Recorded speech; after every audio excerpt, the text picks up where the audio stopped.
Hello, fellow netizens, and welcome to Scandalous Games, the show where we take a closer look at video game-related controversies. I'm Kevin Impellizeri, and I do the research and share a story of a video game-related controversy to my friends. Hi, I'm Phil. I'm here with Lauren, and you might as well consider us video game newbies.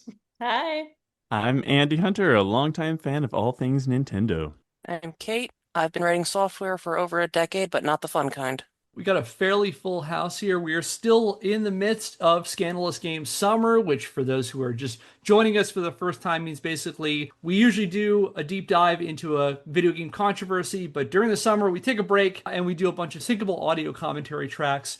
Last month, we did the 1989 film The Wizard, starring Fred Savage and basically most of the NES library. This month, we decided to stick around in both the late 80s, early 90s kind of vibe, and also stick around with Nintendo. And this time, we are doing the infamous 1993 adaptation of Super Mario Brothers. This film has the, I guess, dubious distinction of being the very first film adaptation directly based on a video game property. So there were, of course, video game related movies before that. The Wizard is an example of that. Tron, The Last Starfighter, a couple of other earlier examples of that. But this is the first one that's a licensed film based off a recognizable video game brand. At the time, one of the, if not the biggest video game brands there was in 1993, of course, the Super Mario Brothers franchise. So here's the back of the box description of this movie, courtesy of my DVD copy of it. Buckle up and hang on tight. Discovery of a parallel universe launches you into the adventure of a lifetime. Mario and Luigi, two wacky plumbers, undertake a daring quest to save a princess in Dino Hatton, a hidden world where the inhabitants evolved from dinosaurs. Mario, Bob Hoskins, Who Framed Roger Rabbit, and Luigi, John Leguizamo, regarding Henry, face deadly challenges from a diabolical lizard king, Dennis Hopper, Hoosiers, and must battle giant reptilian Goombas, outwit misfit thugs, and undermine a sinister scheme to take over the world. Blast off for non-stop excitement with Super Mario Brothers, the live-action thrill ride that dazzled moviegoers everywhere. Citation needed. So I'll go around the room first and say, have people seen this movie before? Have they have any kind of experiences with this film? Well, I've definitely seen it. Kevin, you and I watched it together. I don't know what possessed us, but I remember that was not that long ago, like a couple years ago, maybe. Maybe. Oh, I think it's been more than a few years ago. I think we saw that like 6 or 7 years ago at this point.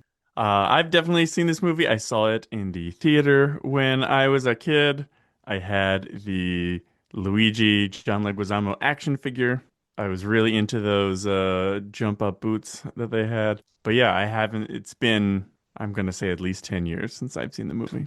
I have not seen the movie, but I'm up on all the lingo. I love Super Tangio Brothers. I haven't seen it either. I'm so intrigued because I had no idea it was even infamous. So now I'm not sure what to expect.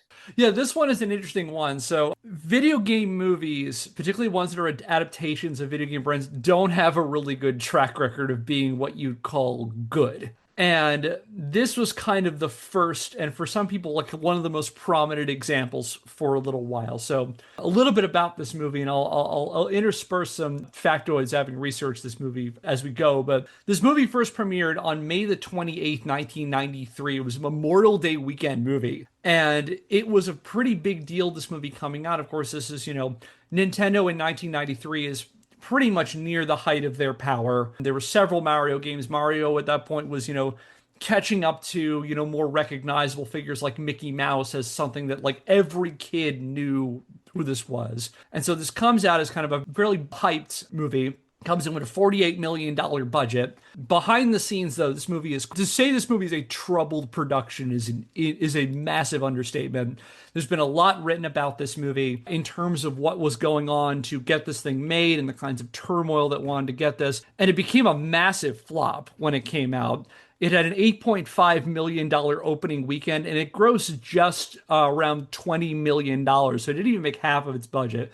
So it was a massive flop. It was critically panned, and for a long time was one of these movies that even in like kind of the gamer fandom was kind of considered this terrible movie, like the first of a stretch of terrible video game movies that includes the likes of, that weird Double Dragon movie, Street Fighter, which we did an audio commentary for last year, Mortal Kombat, which is pretty good, and its sequel, Mortal Kombat Annihilation, which is absolutely not. And later ones like the infamous works of director Uwe Boll, who we've talked about in a previous episode, and all of his very creatively done, we'll say very, very generously to Uwe Boll, because he'll fight us otherwise, adaptations of various things Yeah, like I the was gonna House say, of the why we Dead. gotta be nice to him? Yeah, that's true. Oh, never you mind. We're coming at Uva a little bit later this year as a preview for an episode we're going to do.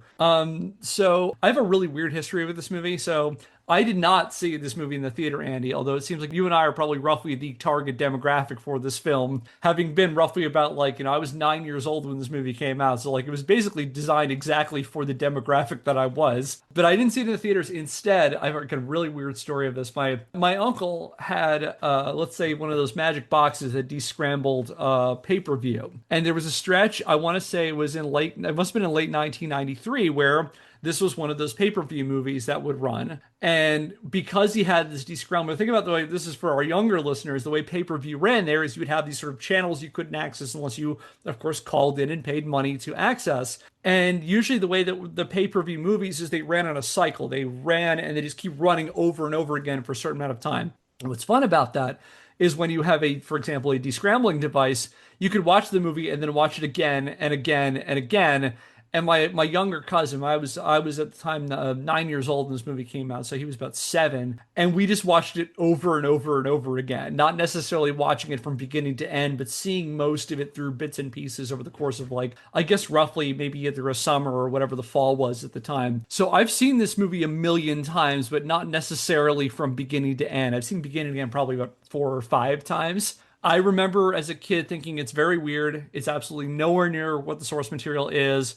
But I remember having a bit of fun with it. Although later on, when I was becoming like, an edgy 17-year-old and seeing like all movies are terrible and they're stupid, seeing this movie is dumb. But I've kind of come around the other side in my old age, seeing this as kind of like a fun, silly movie. And there's actually a cult following for this film where there's a bunch of people who just really legitimately like this movie for how strange and how outside it is, given how far from the source material it deviates. And there actually is a whole subculture of this. And one thing I'll refer people to is the Super Mario Brothers Archive, or SMB Archive, which is at smbarchive.com, and I'll include it in the show notes, where these folks who put this together gathered up a whole bunch of resources about this film. Pre-production, they have a lot of, for example, production stills and photographs from behind the scenes. They've interviewed a ton of the people who worked on this movie. They found a whole bunch of kind of lost footage. This film had at least 6 different scripts, and they have a bunch of those scrapped scripts, so you can actually see what they initially attempted for this.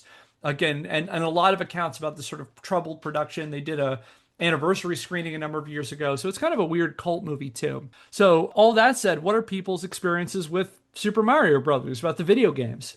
At the time that this movie came out, I had played almost all of them. I guess Super Mario World was the most recent one as of when this game came out. And I had not played it at the time of its release, but I had 1, 2, and 3, and had even played in little bits and pieces the original Mario Brothers. Yeah, I liked Mario then. I still like Mario games now. I don't remember in relation to when this movie came out, but in general, I played more of the original Super Mario games, 1, 2, 3, when I was young with my parents, mostly with my dad. And I played 64 with my cousin. We didn't have a copy. I didn't get an N64 until I was in high school. But when we would see each other at holidays, he would bring his system over, and between family obligations, we would play sometimes. Yeah, and as Andy said, they're fun. They're enjoyable. I played some of the Super Mario games a couple of times, and I am not sure I can tell you which game I was playing. Lauren, have you played them? Probably the same. Played a few times. We didn't have a system growing up, so I was always kind of sneaking over to a friend's house to try to play, but didn't know which game I was playing at the time.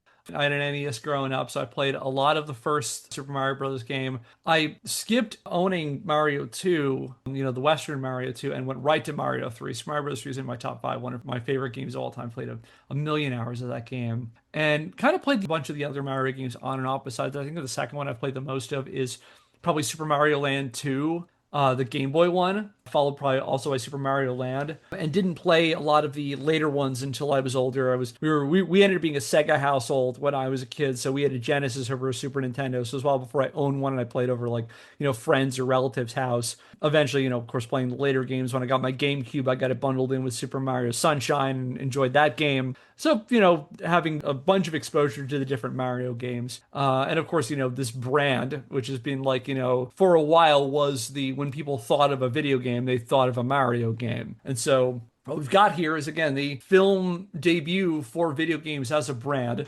And this movie, being part of that, can we make this into a cross-media kind of thing? At the time, of course, Super Mario Brothers had a couple of different animated series that were produced by DiC. So they'd done cartoons, they'd done merchandising, but could we do a movie?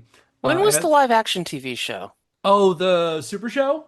I'd have to look up the Yeah. exact date. I want to say the Super Show was 88. Yeah, it was before this. It was, I believe it started when Super Mario Brothers 2 was the current game, and it continued on through Super Mario World. Cool. Yeah, so I just looked it up. Super Mario Bros. Super Show first debuted on September the 4th, 1989. I actually have watched a few episodes of that when I was a kid, and every Friday, instead of doing the Mario Brothers cartoon, they would do a single Legend of Zelda cartoon. Is that correct? Oh, because Yeah. there were these weird blocks they would do in the 80s where like they would bundle different branded shows like that. They did that for Super Mario Brothers, they did it for Zelda, and there was a show that came out in 89 called Captain and the Game Master, which they would do that for too. So I hated the Mario Brothers cartoons, maybe because they played them so many times, but I always looked forward to Fridays when you'd get that one quality Legend of Zelda cartoon. There was one Friday where I tuned in, and by accident, instead of playing the Legend of Zelda episode, they replayed yesterday's Mario episode, and I Ugh. was so upset. I went to my dad and I complained about it. I was like, "You're not gonna believe this." Fridays. So looking forward to that Legend of Zelda episode. And Dad, you know what they did? What did they do? Well, I'll tell you. They played the Mario Brothers episode from yesterday, and I am not happy about it. I wrote a letter to the network. Dear Captain Lou Albato. Dear Mario, knock it off. But Wasn't the Mario Brothers cartoon, wasn't that the one that gave the world the horrifying realization that the Toad that's his hat, not a piece of his head? Yeah, it was that one or one of the other DiC adaptations. But yeah, that whole thing that went around the internet a couple years ago where it shows Toad taking off his head and wringing it out, giving the idea that It's supposed to be a hat in the a hat, animation. yeah. To be clear, like he's not in the animation. We're supposed to believe he's taking off a hat, whereas all of us, myself included, I think, kind of assumed it was part of his head for a long time. It is fair to say that. Well, there are a couple of things about that. One, it's a while before we get like a weird, like a canon continuity for Nintendo. And also, DiC was also pretty notorious for just playing fast and loose with whatever they got. Most of their shows were not what I mean, I watched a ton of DiC shows, but like none of them were what we call good. I mean, I watched a ton of that Mario show. I wonder if anyone's going to take a piece of their head off in this movie. I honestly don't remember. There is weird head things going on in here. So on that note, why don't we actually just dive right into this film? So the way we do our audio commentaries is completely off the dome. Nothing is written in advance. We just kind of react to what we're seeing in front of us here. That being said, I have done a bit of research on the history of this film. And so at different times, I'll kind of jump in with some stuff because, again, this has a wild story, this movie. I'll talk about, some of the production, people behind this movie, the actors and all those things. And we'll just try to, talk over a movie and have a good time. So with that, let's get to our feature presentation. So for those of you at home, I'm watching my DVD copy. I believe there's only one edition. I don't think there's any like director's cuts or anything. So it's pretty widely available in most streaming places that you can find it. Although you could also, if you're aficionado of physical media like I am, I encourage you to patronize your local library, which may have a free copy of it, which you could watch. We are queued up to the 10-second mark in Super Mario Brothers. You should see on your screen the Hollywood Pictures logo with the words Hollywood Pictures kind of just barely becoming visible. We see the Sphinx design above it, and that will be our starting point. And so, as always, what I will do is I will do a countdown of 3, 2, 1, go. And at go, we'll play the movie. So again, we're at the 10-second mark in this film. The Hollywood Pictures logo, which kind of just barely visible of the text with the Sphinx logo above it. And so again, it's going to be 3, 2, 1, go, and we'll start. So that's Three, two, one, go. Sphinx.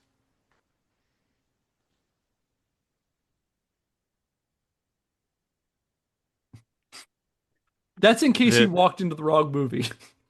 yeah, I think that this sound cue is probably the closest it's going to get to evoking the actual games. Closest bit of accuracy in This this is this entire is this film. is setting people up for disappointment. Just get it right out of the gate.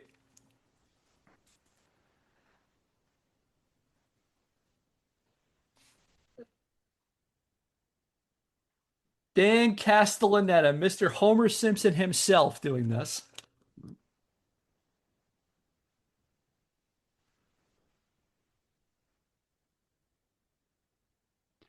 So I my wonder, is this first bit done of, oh god. pixelated as a stylistic choice to evoke the video games, or is it a cost saving measure or something? I'm glad you asked, Andy.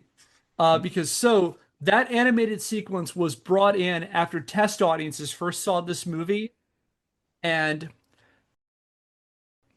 that was put in after test audiences had no idea what the fuck was happening in this movie. Oh, And so they hastily put this thing together to try to explain the whole concept of parallel Earths, which is what this movie really hinges on.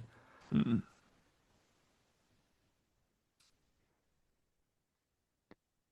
All right. So dinosaurs got sent to another universe by that asteroid. And I'm going to be bringing in quotation lines from a couple places, including the great book by Luke Owen, Lights, Camera, Game Over, which had a whole chapter about this movie. And I'm trying to find there was a line about that animated sequence. Mm. But we get our establishing thing here. Someone is knocking on a church here. So like I am now trying to, with that in mind, what you just said, I'm trying to imagine how I would respond if like we didn't have that little animated sequence there. It just started with this the clap of thunder, the person running up to the, is that a church? Yeah, it's a church. Abandoning, one would imagine, a baby on a church doorstep. Yeah, they used to do Yeah, that all the time in the 90s.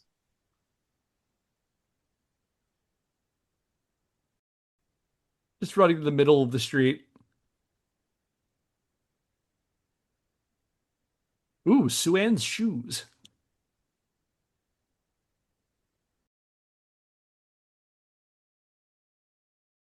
But instead of a baby, it's an egg? Yeah, I ain't touching that thing if I go for this. Yeah, I would imagine if I were those nuns, I would be more nonplussed, not A, like, little oh, cute little deer, a, let me a pick little up this egg. cautious, yeah. Oh my, will be omelets for the entire orphanage. So name just came by on the screen. David L. Snyder. David L. Snyder was the art director for Blade Runner Oh, and we worked just on this watched movie. we just watched both Blade Runners. Take a drink every time they say The Rock in this movie, you will die.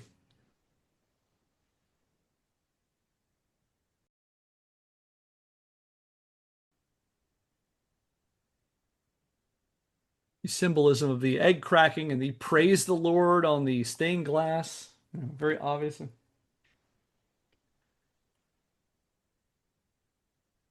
So, cutting ahead a little bit, in this parallel dimension, the dinosaurs evolved into, humans, basically.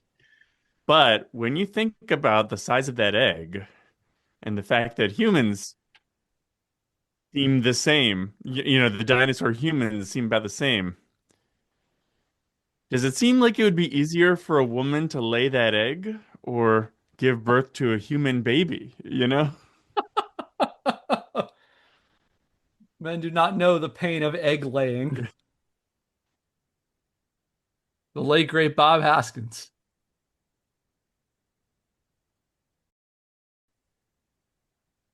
The most famous New Yorker who's actually British.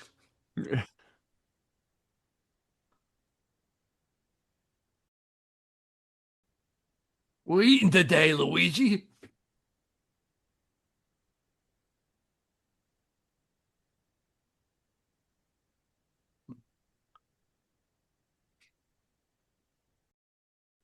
Hoskins was not the first Ew. choice. Have you ever get? Did any of you have those things as a kid? Yeah. Yeah, and I put my face on it like that too, and my mom told me it was filthy. Like, don't do that. There's so many germs on that thing. Cheese brains. So Hoskins was by no means I kind of like him in this movie. I like him as an actor. Who played Roger Rabbit is really fun. He was He's by great in far not the. Brazil too. Oh my God, I forgot he's in Brazil. Yeah, it's What a a very good small role, but movie. he's very good in that. Um, he was not the first choice. The first choice will blow your mind. The first person associated with this movie as Mario, Dustin Hoffman. Huh. Wow. Interesting. Mister, I'm walking here. It kind of made sense because the original scriptwriter for this movie was the guy who wrote Rain Man. And the original draft of the script was basically imagine the Super Mario Brothers, but it's Rain Man. Hmm.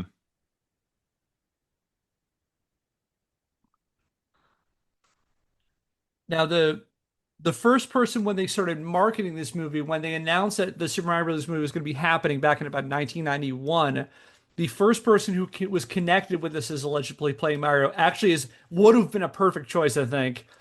They also wanted him to direct one Danny DeVito.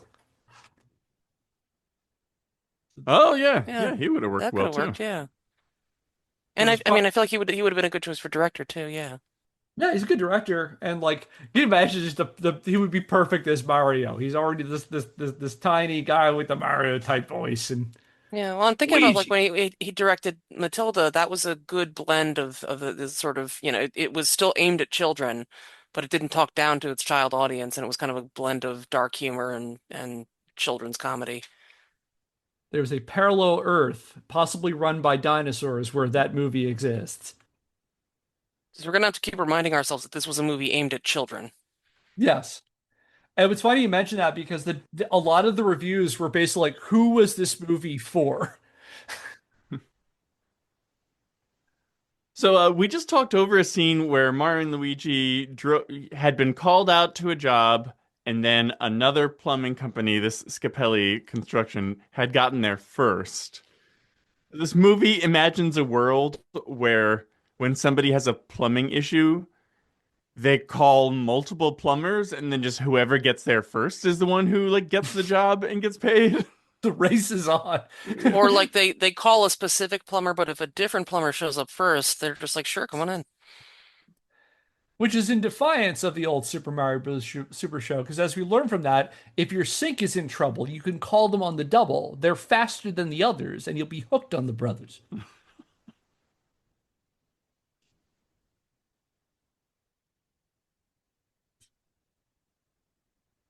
Perfect description of a woman.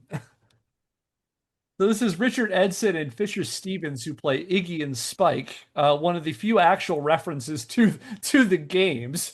These two character names. A lot of the references to the game is mostly just through names of characters.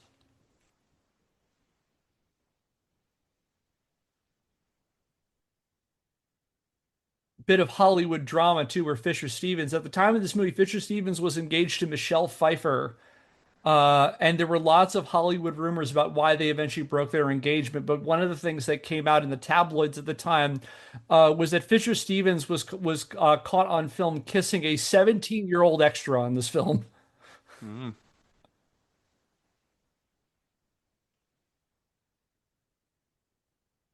Most people know him for playing two movies in brownface. Oh yeah, the short circuit movies. Yeah. I mostly think of him from the movie or from the TV show Early Edition. Oh, me too. With oh, what's it? Oh, what's his Kyle name? Kyle Chandler. Yeah, Yeah, Chandler. Kyle Kyle Chandler. Chandler.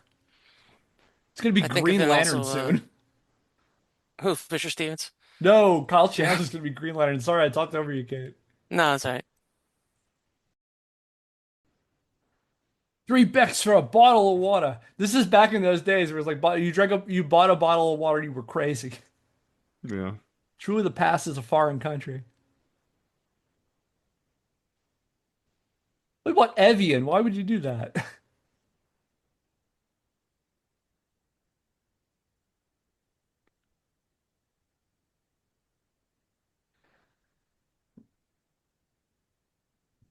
That's Scapelli.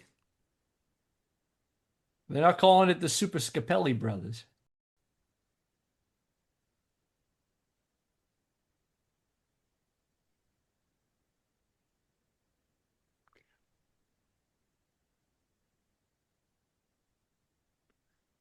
So this actor Samantha Mathis, who plays Princess Daisy in this. Pretty accomplished actress at the time. Had been in a bunch of things. But one of the things I came across in my research was finding the casting call for this character. And the they put a casting call in a bunch of major cities papers, and for her role, this was part of the line from the actual call. Looking for an 18 to 22-year-old woman, a princess with special qualities, beauty of an unusual sort, and an inner glow. No previous experience necessary if they have some innate ability and talent, end quote. That aired in the April 6th, 1992 edition of the Montreal Gazette. Hmm. But did she have some previous experience? Samantha Mathis? Yeah, before this. I know she's an accomplished actor. I've seen her Yeah, in a I'm bunch of pretty stuff sure. now, but Looking up her IMDb right now. And at the time of it, she had been in some a bunch of TV movies. She'd been in a show called Aaron's Way for 14 episodes, Night Watch for 9 episodes. She was in Pump Up the Volume in 1990. oh, okay, wow. She was she played Krista in Fern Gully. For those of Oh, you who remember really? that, a year Hmm. before this movie came out.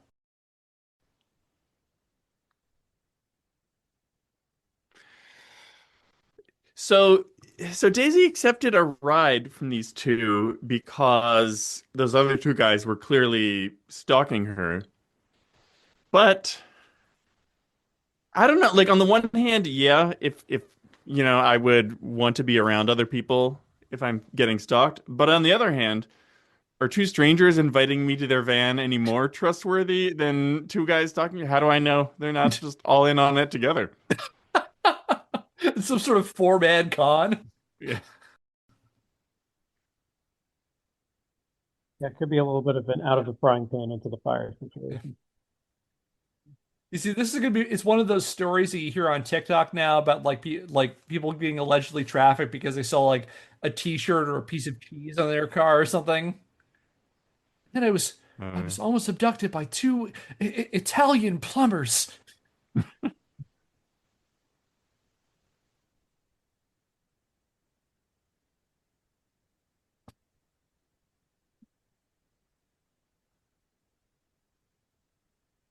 Can you imagine the kids, and maybe you could speak to this experience, Andy, the kids who came in thinking they were going to see a movie about, Mario fighting Goombas and jumping on Koopa Troopas and things like that. And we have this nice little dinner scene. Imagine the parents who don't know anything other than the video game that their kids are playing. Like the kids beg them to take them to this. Like, what is this? It's like this that Simpsons joke where Martin's playing the My Dinner with Andre video game. Tell me more.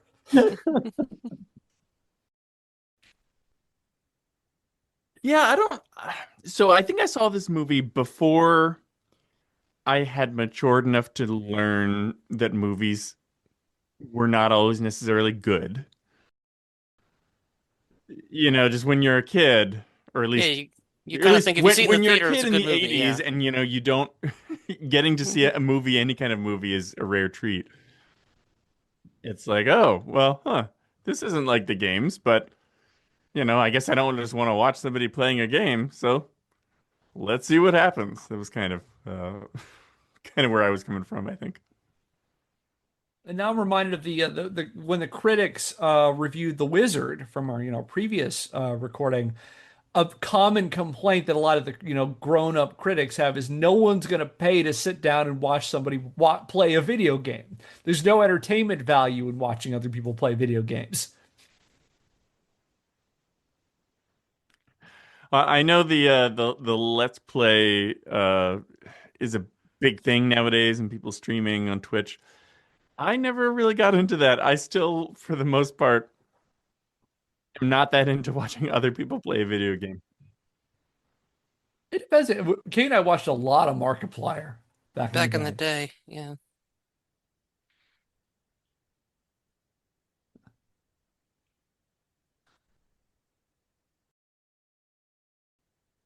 The two of them apparently made a whole rap at one point that's themed around King Koopa that got cut out of this movie.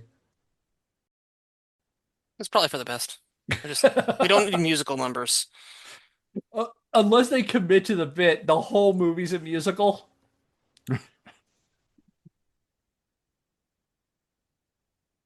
There's a joke from an old video game comedy songwriter from a couple years ago named Brental Frost, Brent Black, and it was Super Mario Brothers the opera, and he did this song that's themed around Mario going through the Mushroom Kingdom. That the refrain is "It's a me, it's a me."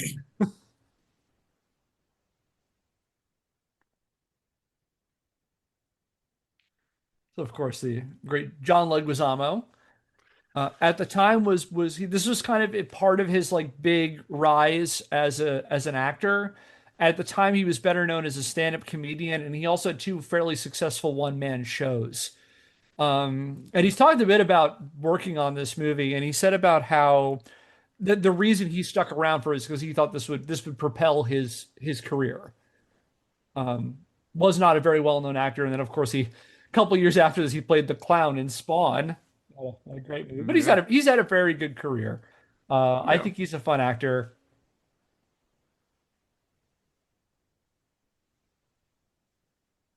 He's also been pretty public about the fact that he and Bob Hoskins just got so frustrated on this set. They clashed a lot with the directors. There were lots of issues with the fact that there were tons of rewrites in this movie. And it got to the point where basically him and Hoskins hit fuck it, and they were basically drunk the entire time they were on this. They would do shots of scotch in between takes. And there's a scene later on in this movie where there's a chase scene, and I'll point it out where Leguizamo is people knows Leguizamo was extremely drunk driving a van in the scene, Oh. and actually accidentally hurt Bob Hoskins' hand in the scene.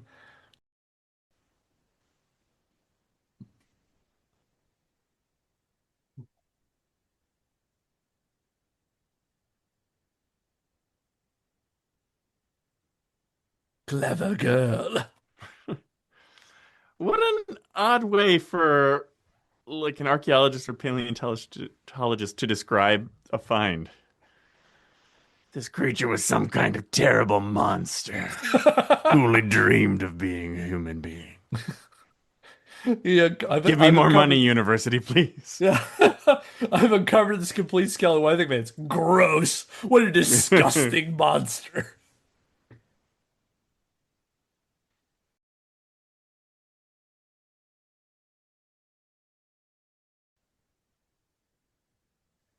This movie really wants you to remember that the thing is it's almost like the thing they thought people were going to come to the theater was not because Maori goes to an adventurous world and flies around and shoots fire and crushes turtles and stuff, but the fact that they are plumbers is extremely important to this So far he plot. hasn't done anything but be a plumber, so maybe they're Yeah, just trying to get you excited for that.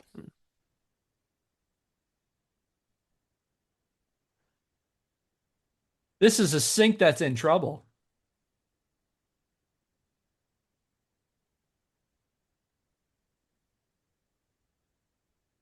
It's like this disgusting East River water I got to deal with too.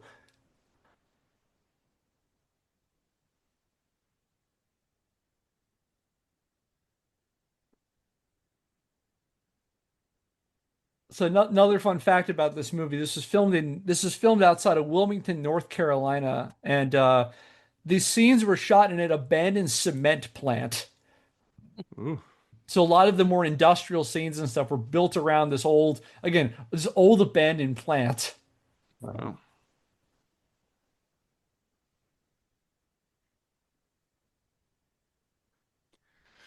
Wait, so these two they kidnapped Mario's girlfriend, and they've already got her back, spoilers to their home dimension, discovered she's, not the right person, and are back here.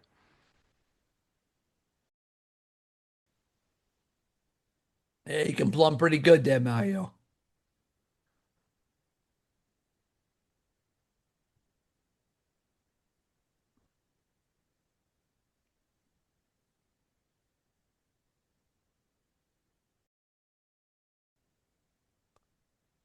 Iggy and Spike using all their stoogely cunning.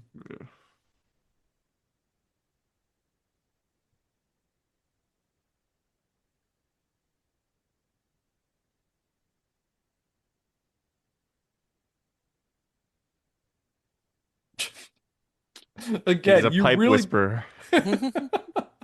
Was using his plumber superpowers. my plumbing sense is tingling. Wait, this is such a weird cut. So Mario said, "Let's go this way," and then we cut to them going away, and Mario saying, "Oh no, this is a dead end. Let's go back." And now Luigi is the one saying, "No, trust me, go this. This is the right way." Have I said about the fact this movie was kind of messy when they put this Yeah. together? Like I'll give you an example. Like I'll say a bunch of them. At one point, the directors there was a directing duo who wrote this. There was a husband or not wrote it that directed a husband and wife couple named Rocky Morton and Annabelle Jankel. And at one point, they got into such a bad relationship with the production crew and everything. They were locked out of the editing room until they got the DGA involved. Oh man.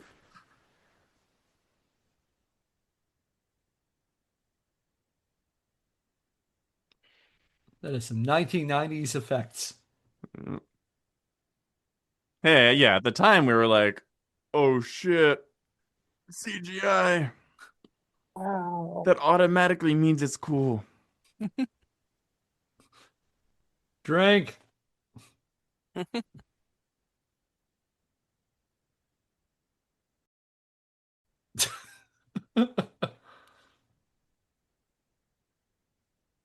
And Mario went back to his plumbing job and never spoke of his brother again. What brother? It says He just Mario Brothers changes Plumbing. it No, into no. Mario Brother Plumbing. Yeah, no, no, it doesn't. He No, just, that was. just tapes over the ass.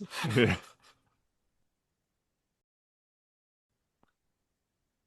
Yeah, I ain't heard of no Luigi. 90s effects.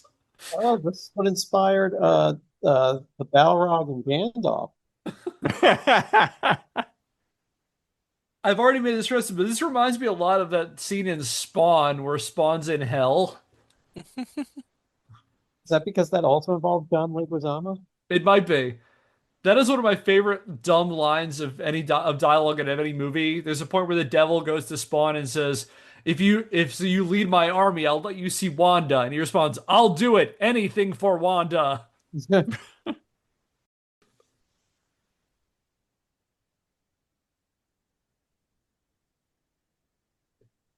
Phil, you talking about how, that is reminiscent of the Balrog scene just made me think of like the plumbers plumbed too greedily. It plumbed too deep. You know what they uncovered. Soon. We cannot get out. They are coming. Wahoo!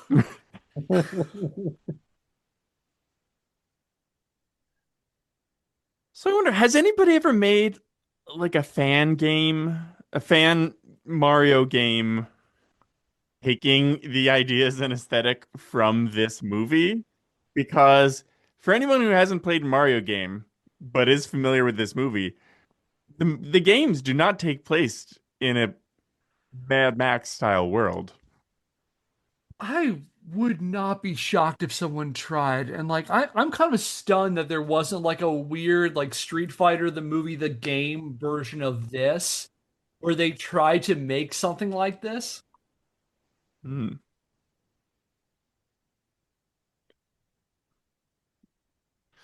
Remember what I said earlier about how those two goons, Iggy and Spike, got Mario's girlfriend all the way back to wherever they were going, realized she was wrong, and then came back there, and the time it took Mario and Luigi to go down there and fix the pipe. Like, look how long it is taking them to get Daisy where they're taking her right now.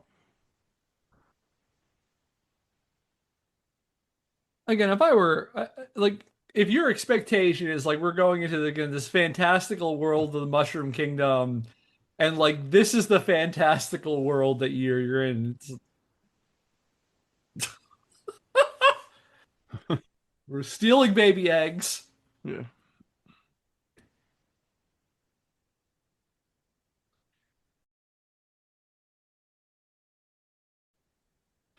Take that, the Bronx. Yeah.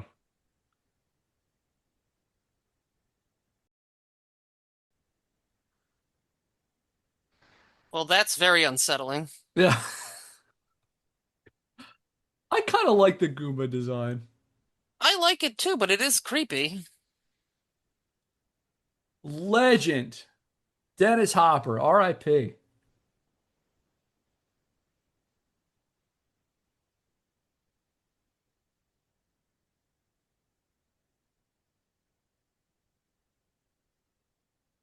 These wax hands. Shout out to, I think her name is Fionnuala Flanagan. Fiona Shaw, I believe. Yeah, yeah. This is Fiona Shaw, Uh, oh, who am I? English actor. But she's played Andor's mom in Andor, I'm pretty sure, right? Oh, is she? I haven't watched that. I haven't actually seen Andor. No. So this production was extremely frustrating for the actors. So a bunch of them a bunch of them signed on to this film based on an earlier version of the script that got thrown out by the time they got to filming. And so they signed on for this what they thought was a really interesting movie, and a lot of them said they liked that, and had to deal with this, and on top of that had to deal with constant rewrites. And there are stories about Dennis Hopper getting extremely angry, going up to the directors because he had memorized a monologue that he had to do this, and now that monologue was completely gone, and having to do an entirely new set of dialogue for this. Hmm. This is what drove John Leguizamo and Bob Hoskins to drink on this set. Has anybody read the that version of the script? It is on smbarchive.com. You can read several earlier iterations of this script.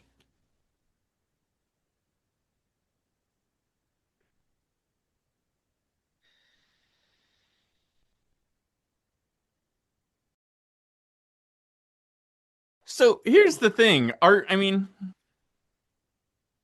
do they not have plumbing in this other dimension that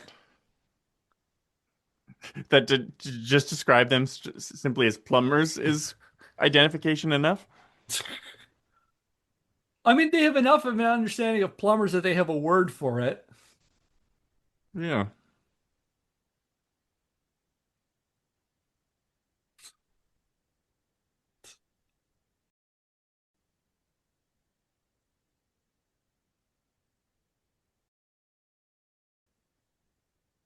Running around.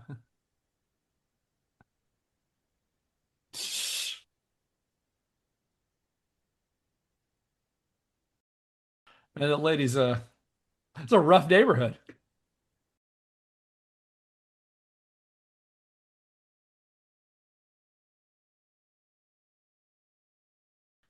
I could make some sort of regressive joke about this being okay. It's New York, and it's like, oh, it's just New York, I guess, the way it is now. But there were a bunch of jokes of that at the time for the people who were writing this movie. It's like, yeah, it's not that different from New York. They just make It was one? before It was like Disney it's like Brooklyn today. Didn't they Yeah, just say that? or they the did. Bronx The today. Bronx.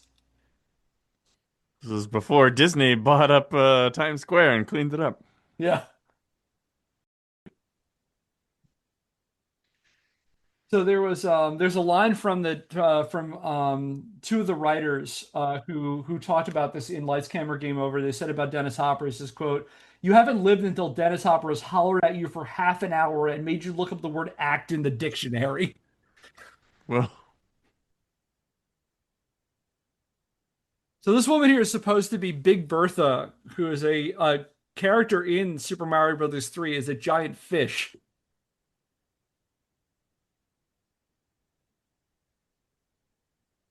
This guy here, this is Mojo Nixon.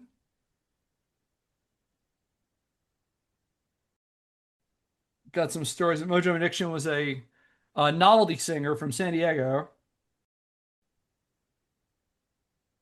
And I found an account from him talking about getting cast in this movie. And he said to the San Diego Union Tribune back in for an article that came out in May 26, 1993, he says the producers said they wanted Tom Waits or Pee Wee Herman. And a friend of mine who was handling the casting of all extras said, I can get Mojo, Tom Waits Jr. at half the price. All right, so that guy Mojo Nixon, by the way, is playing Toad. You can tell he's Toad because his regular human-shaped head had hair shaved in a spiral. Just like Toad.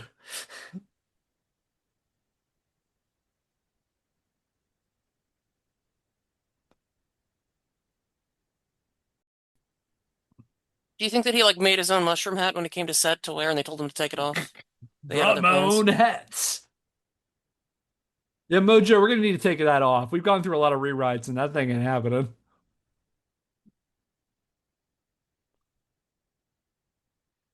So they use the plane landing on an aircraft carrier style of police car parking. The scene's very you mentioned, Kate, the fact that Bob Hoskins is of course in Brazil. This scene's Hmm? very Brazil. Yes. Yeah, I went back and I looked at the screenshot of him in that movie, and it was like him and the guy behind him. They're kind of even dressed like, it's very reminiscent. This blew a bunch of kids' minds, I think, at the time. No, it blew my mind. It's like, okay, they're Mario and Luigi Mario.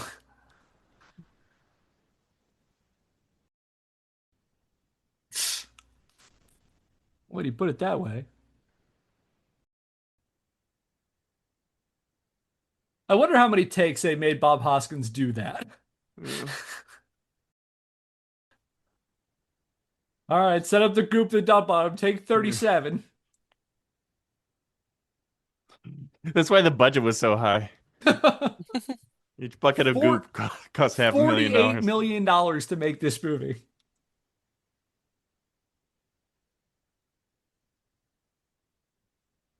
I mean, I will say the aesthetic again. If it wasn't a Mario movie, I think this would be a neat cult. I mean, it's already kind of a cult movie anyway, but like the aesthetic and everything is just like so weird and like different. Like, what other movies were doing stuff like this in Kind of reminds me of 1993? like Tank Girl, which was a similar cult movie, you know? Yeah, yeah, I think that's a great like you can if you did a pairing of this and Tank Girl, I could see that.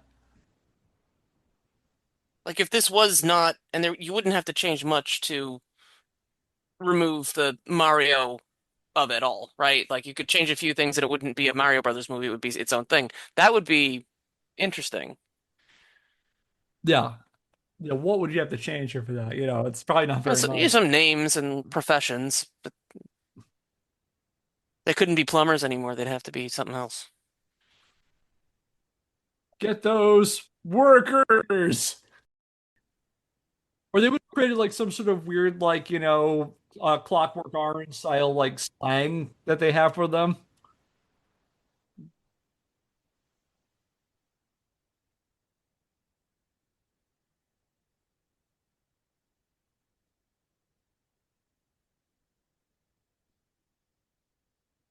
Oh, so Toad was just giving the exposition dump that I guess they decided was not good enough, which is why they had to add that scene in the very beginning explaining the divergent universes.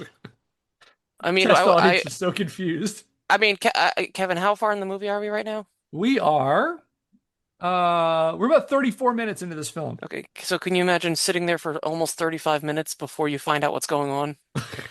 I can imagine that actually. It's just, We call that the thing we're doing right now.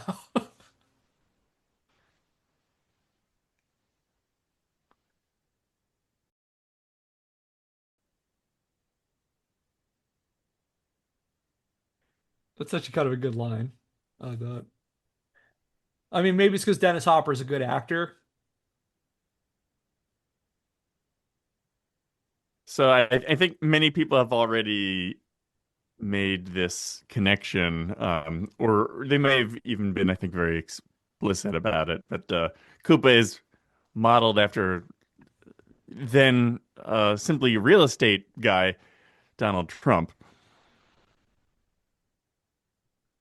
Yeah, it's a pretty one-to-one. We've got Yeah, the hair, the germophobia, the fact that there's the sleazy boss, and yeah. now we're all in the Dino Hatton or whatever now. So that's cool.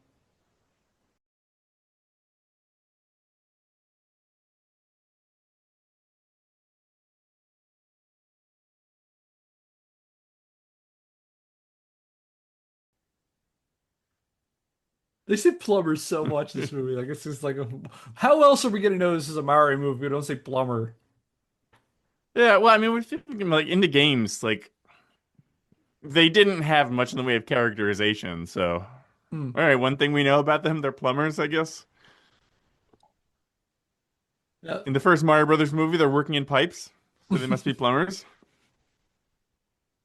I will say a little bit about this too. Like Nintendo didn't really have a lot of one thing. Nintendo didn't really have a lot of input in this movie. They basically sold the rights to this movie the movie rights to Super Mario Bros. For a song.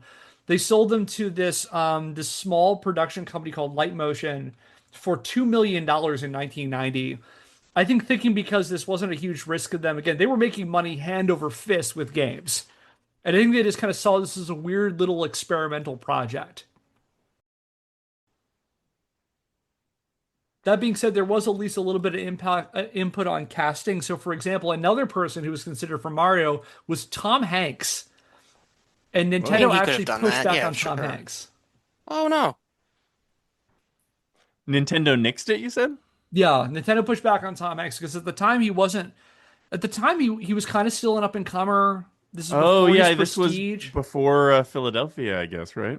Yeah, this was like a year before Philadelphia when they're Was considering him a year before when was it in Philadelphia. relation to the Burbs? It was after the Burbs, Okay, yeah. and I mean, I yeah. Go it on. was after the Burbs and right after Joe versus the Volcano, which neither of those were big, big hits. So he Yeah. wasn't really considered a bankable actor at this point, and it was before his pivot into prestige.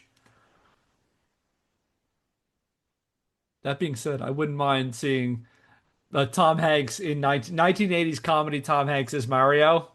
Yeah. It's a me, Mario.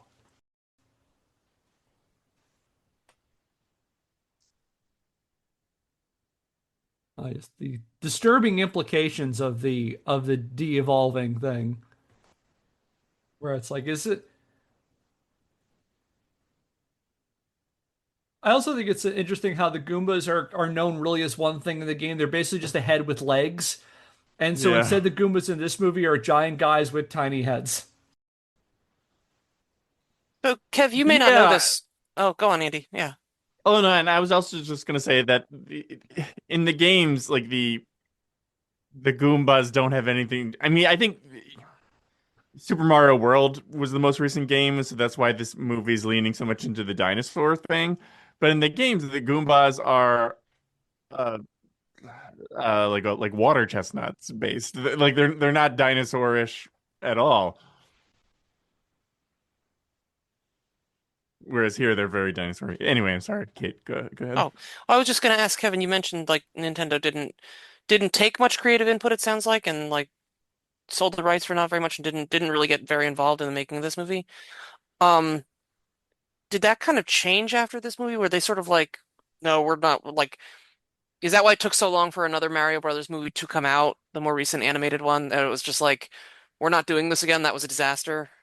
A little bit, and they're a very old-fashioned company, and they basically were they kind of ended up being like a once bitten, twice shy, considering how bad of a flop it was.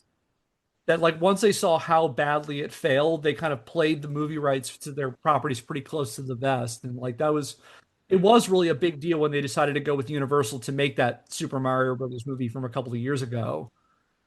And now they see that it's more of a proven brand. That one, if they have a lot more creative control, where it's very much their brand on screen, that they can make that money and have that built audience, whereas this was like a chance. And you reminded me of thing, Andy, that like another thing I came across in my research was that like in the early 1990s, there were people like America, particularly American kids, were just obsessed with dinosaurs. I've seen a number of articles that describe America being in the grips of dinomania. Hmm. And so like we had a couple years before this, like did anybody watch the ABC sitcom Dinosaurs? Yeah, Oh come yeah. on. Yeah, that came out in 91 and was a surprise hit. Uh, Barney and Friends came out in 1992, and that was just like, it was like the biggest thing in like young children's entertainment for a little while. And then, of course, Oh, Brian. 2 weeks after this movie comes out, Jurassic Park releases. Hmm. So, of course, by then, this movie is an absolute afterthought. No one is going to the theaters to see this because they're busy seeing Jurassic Park 3 times, you know? Now, let's tell you where my parents are. I didn't see this movie in the theaters. I saw Jurassic Park in the theaters, though.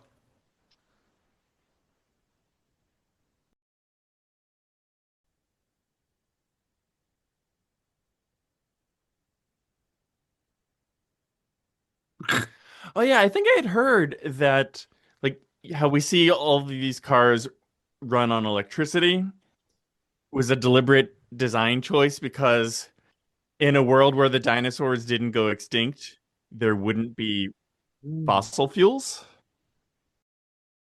I So hadn't like thought I guess about that. That's yeah. smart. Yeah, which is smart. Also, I mean, I guess it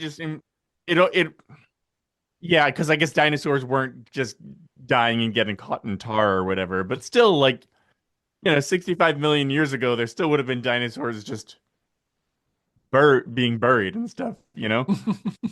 Or they could have like made, I don't know, like mammal fuel or something like that. Yeah. They've evolved and developed funerary practices, so all of those, dinosaur remains that are buried in places turn to oil. Yeah.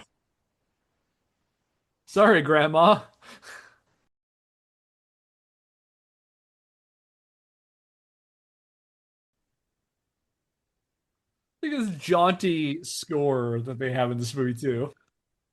It's Danny Elfman-esque.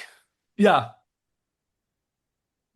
it is. Yeah, I did see the score at the beginning. The credits for Alan Silvestri, himself Oh, very accomplished. He did the music for Back to the Future, oh The yeah. Avengers, Oh wow. done a ton.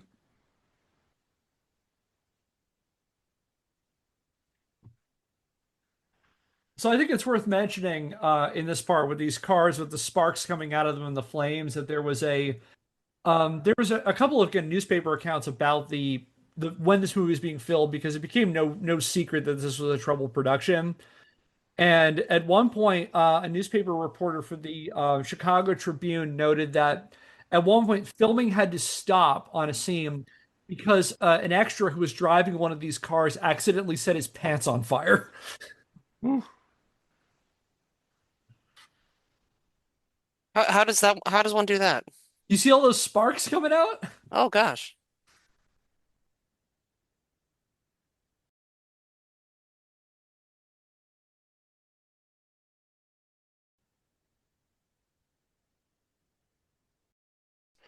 Be something Uh, Google Maps tells you when the tunnel isn't finished. One of those bad electric cars where the brakes stop working when the power goes out.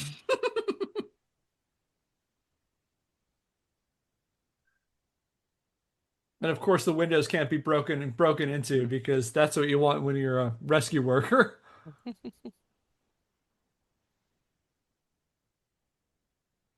I do remember thinking as a kid this movie was disgusting with all the fungus stuff. It's a pretty gross movie.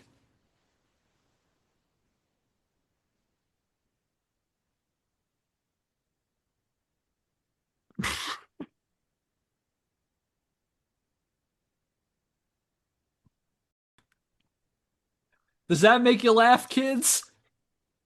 I mean, booger humor was all the rage at this point for children, I think. Was this the height of booger humor for good never die?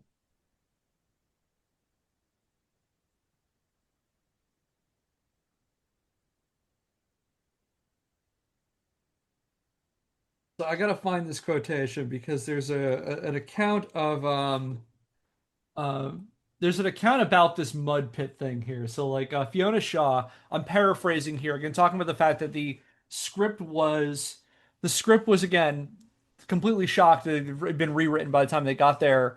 And so she said something along the lines of we had this really interesting complex script, and then I get to set and we're sitting in this pool of mud filled with worms. Ugh. Ooh.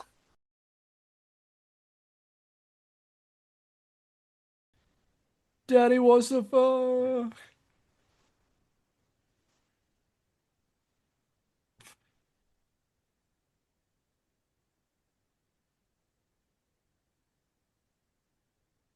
You may have wondered why I've gathered you here.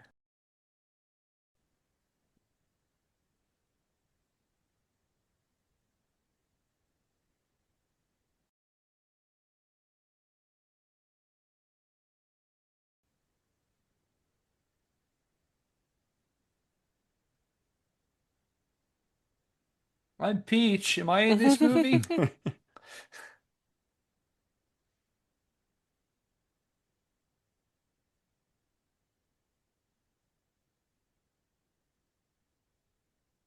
So a lot of the in the making of this, a lot of the accounts of this movie put a lot of the actors and the production team put a lot of the blame on the directorial team. The directors Annabelle Jankel and Rocky Morin, who a lot of them described as being like these terrors on set, who they were capricious, they would change their minds. One of them would say one thing, the other one would say another thing. There's an account that John Leguizamo says in his memoir where with that Rocky Morton allegedly said that the costumes didn't look dirty enough, and that he then went to an extra in one of the Goomba costumes and dumped hot coffee onto the top of the Goomba head, Oh and then it God. Ugh. leaked into the suit and Ugh. got to the guy. He contests some of this claim. He says that it wasn't that hot. It the That's not really punctuation. contesting the claim. That's just Yeah, downplaying what happened. It's like he he's not saying he's I didn't do that. He's just like it wasn't that bad. to hear him tell it, he asked permission, and that he got at the most a lukewarm coffee and dumped it on this extra's head. But that the extra still reacted as though shocked that this was happening. Um, Now it's this is a movie with a lot of finger pointing. It's that whole thing, success has many parents, but failure is an orphan. A lot of the actors blame the directorial team, and the directors blame the meddling of studio executives. That they basically had this script imposed upon them, and they had to direct it. Um, so you can decide which one you believe more than on that one. I do know that Annabelle Jankel and Rocky Bourne basically could not get arrested in Hollywood after this movie was made. They Before this, they had mostly done music videos, and their biggest claim to fame. I don't know if everyone's here has seen the show Max Headroom. Yes, Yeah, definitely. yeah. That was them.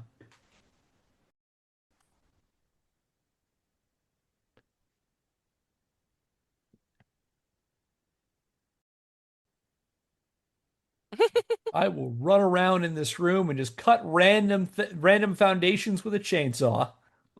I will personally kill you. I just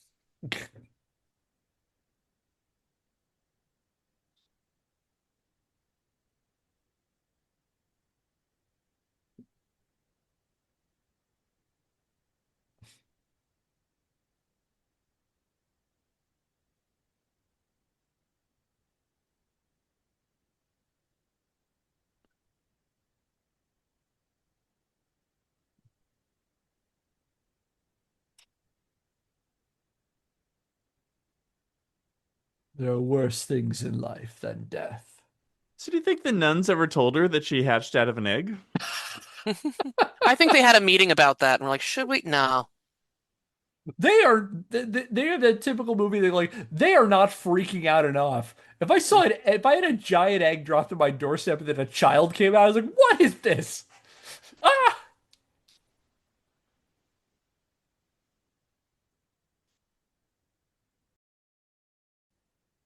Yeah, I feel like that would be you write a letter and like not to be Yeah. opened until you're 18 years old. Dear I, Daisy. But you're gonna say you You're write a letter right. to the Pope. You're like, Uh, help. What do we do? What do we do in this situation? Help. What does scripture say about a child that comes out of an egg?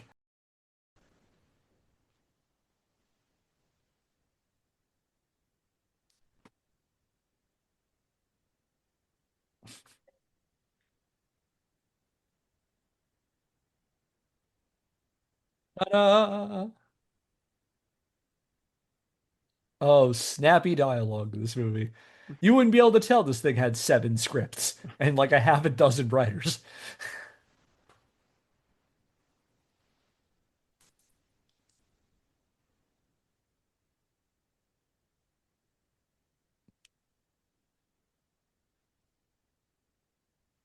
Enter Yoshi. Yoshi. Oh, he's And kind of cute. Oh. the animatronic is pretty good. I read about this. This was an extremely complex puppet. It took like 9 people to run it. Oh. yeah, I would believe it. Yeah. Is Yoshi good or bad? You would say good, right? Yes. In this or the games? In the games. I mean, she is Yoshi is Mario's friend who helps him along in Super Mario World until he decides to get an extra jump boost and kicks him down a pit. Is it Mario kicks Yoshi down a pit? Yes, Yes. So.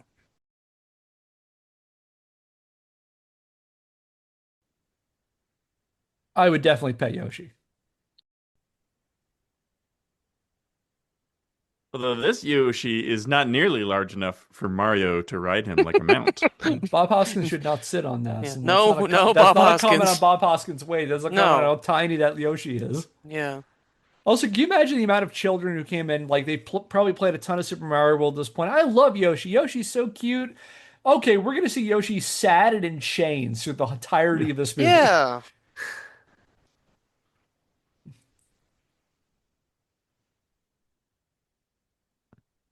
I'm drinking for him right now.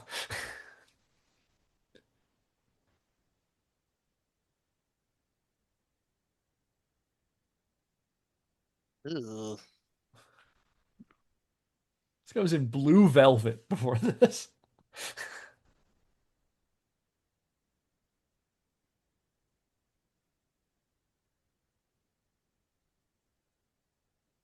Ugh. My tongue does that weird thing too. I Also, had I was wondered about hatched the out of an tail. egg. I totally talked over Andy. I'm sorry. No. Have you ever noticed that on a really, really hot day, you just kind of want to sit down on a rock?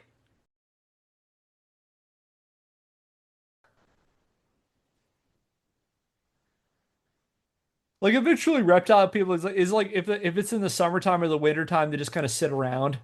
Mm. I do like they gave Toad a little harmonica. He is one of those like blues traveler style, like where it's hooked up to the side of your neck kind of thing. Yeah.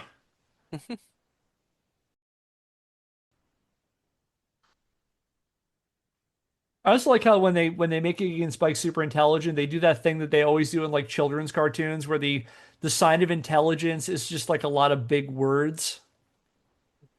They say things like affirmative and indubitably. Yeah. You see, kids, you can be smart and still bad at driving. I feel like we haven't seen them in 45 minutes.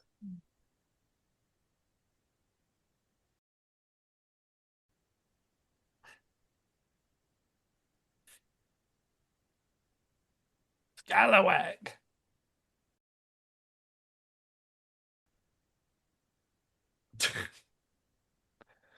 This should have had a hard R and just like we're just swearing. Where's the fucking rock? I will feed you these fucking dinosaurs.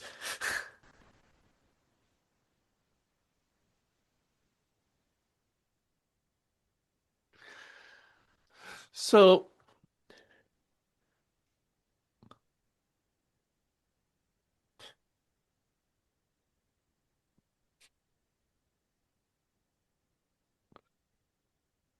The real villain is development. but I mean, did Scapelli do this like 25 years ago when Daisy was uh, yeah, when Daisy was brought over. Or I guess it seemed like in the beginning Daisy's mom like caved in that tunnel, Hmm. but still prior to that, if the dinosaur world sucked so badly, why didn't they just remerge the dimensions 100 years ago? I feel like I gotta point out this movie had a baseball team of writers. They like again they wrote a script and they threw it out, and they wrote another script and they threw it out, and then they wrote another script and threw it out. And then by the time the actors got there, they had no idea what was going on. They were getting like their lines given to them day by day.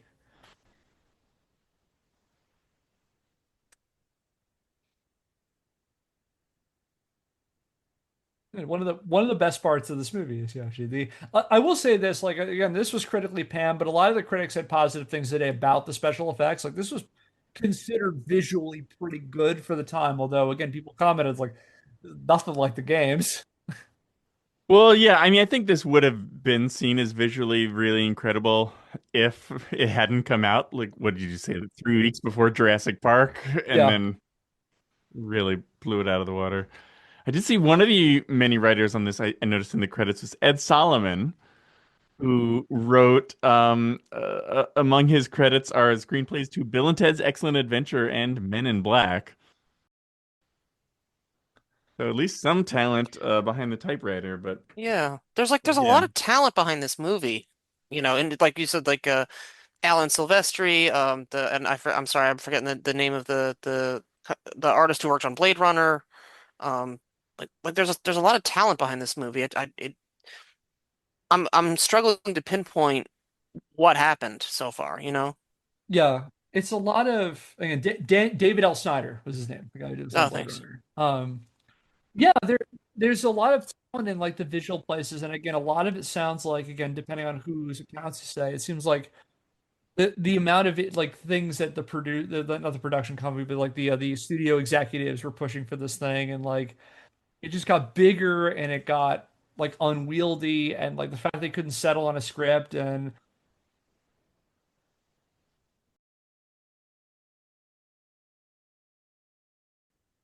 good thing they had suits that fit them.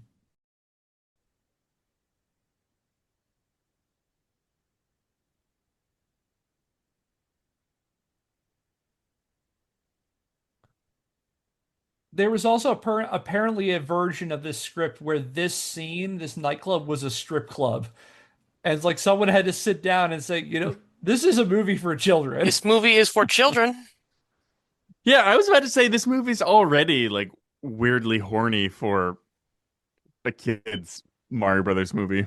Yeah.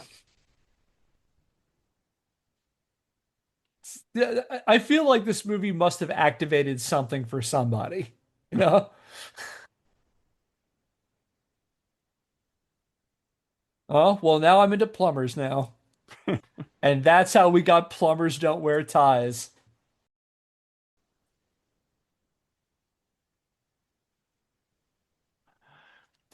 Seems an odd choice that they for this scene they've got Luigi in red and Mario in yellow. That just seems like trolling the audience at this point. Yeah. I bet you, and I haven't. Kate and I have had a little bit of a game where we'll try to make a prediction for a IMDb trivia that's just like the most insane thing we can think of. And I bet you there's something about the fact that it's like Mario is dressed in a yellow suit there. However, in the games, yellow is usually associated with Wario.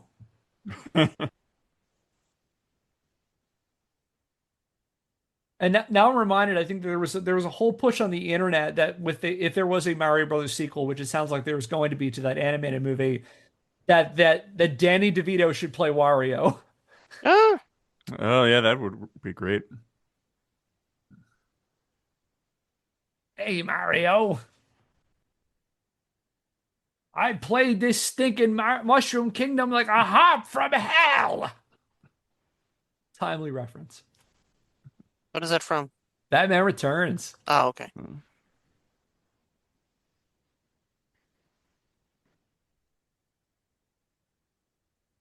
to the dads.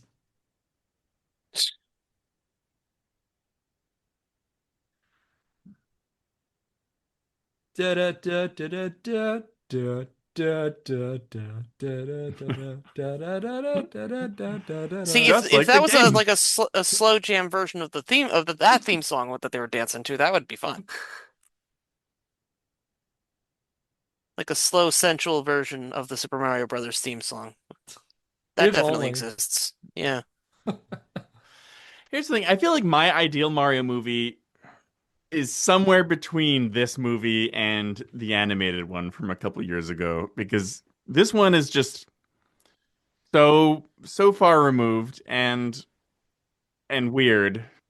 Like like we said, it's basically a Mario movie in name only.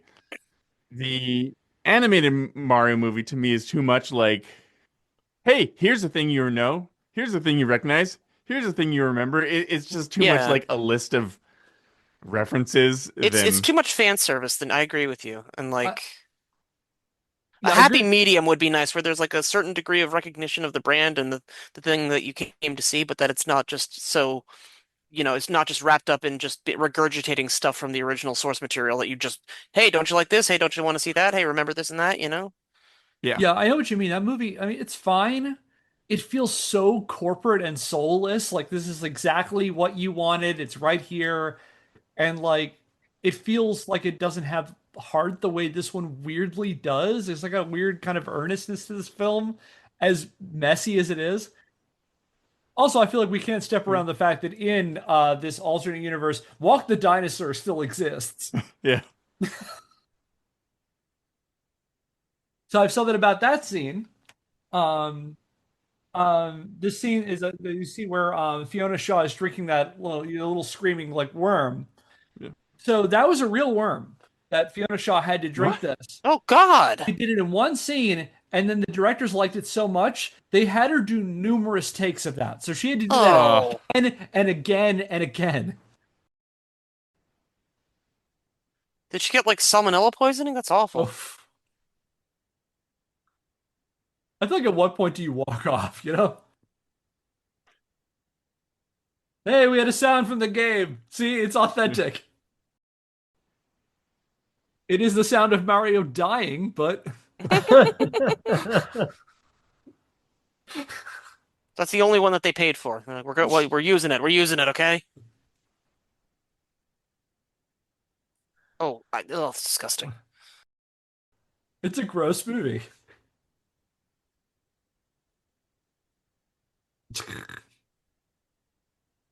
That's what she said. Hmm. I'm sorry. That was bad. Aren't that they look like the head people from Men in Black?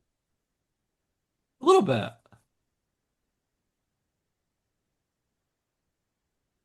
Let's just, yeah, shit, is that the towers? The flagpole.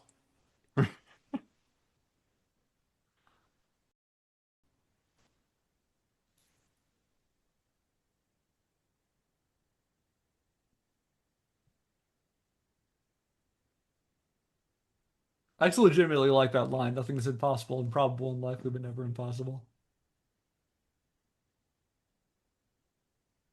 this movie making back its budget. Yeah, I was Improbable, gonna say that unlikely. there's certain things that are impossible based on how this movie did.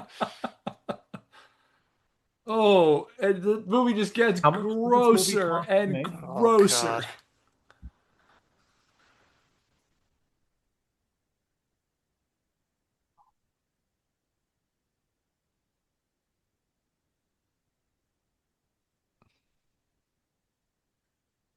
So in case we missed this from the, um, so far in this movie, the king of the mushroom, the king of this world was de-evolved into fungus and has like taken over the entire what you would call a mushroom kingdom.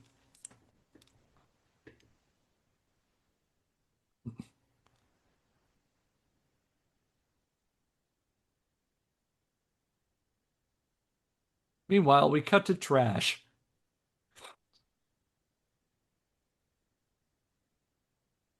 That's what garbage trucks do, right? They just pick up garbage and then drop it in a pile in a random place. I'm beginning to think that Koopa doesn't really know how to run this city.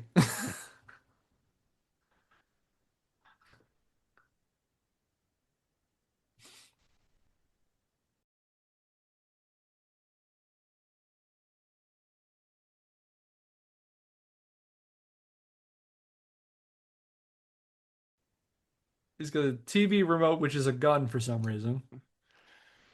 Wait, so they do have some amount of mammals in this universe, I guess. That Yeah, that pizza guy looked fairly mammalian.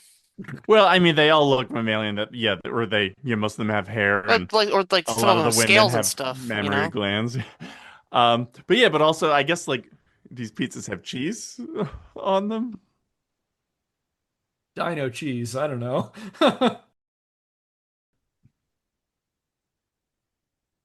How we gonna plumb our way out of this one?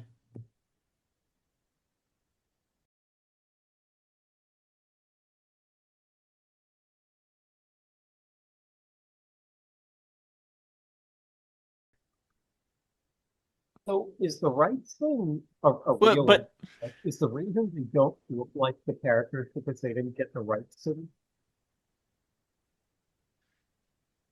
Phil, we can't really hear you. Yeah, what is Can you hear me now? Is that better? But a yeah, little slow? barely. Sorry, I'm wondering if it's a conflict between the sound of the film Hmm. and the microphone. But what were you Hmm. saying? Yeah, we heard you better that time. Yeah. See, it's they're in Oh, their so costumes. it's the fact that they don't look like the video game characters. Well, I guess they do there, but it's the fact that they don't look a lot like them a rights issue. Did they not get the rights to use some of the imagery from the game? I mean, they got the rights directly from Nintendo. That's So so like, weird. yeah, they again they technically like Nintendo was aware of all of this happening. But see, we are an hour and 7 minutes into this movie, and they finally kind of look like they do in the game.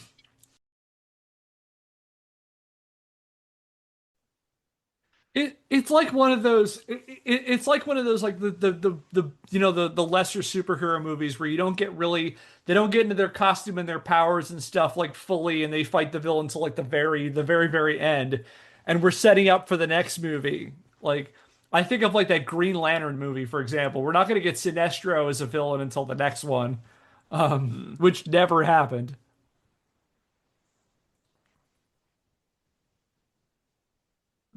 Not really the trash collection or the maintenance of this place, though.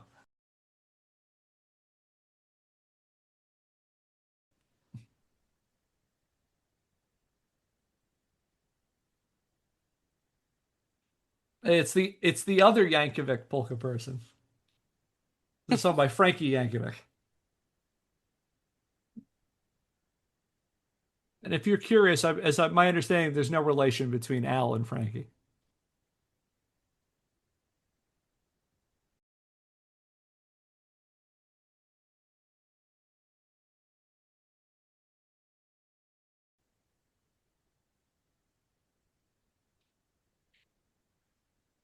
I remember laughing at the scene as a kid.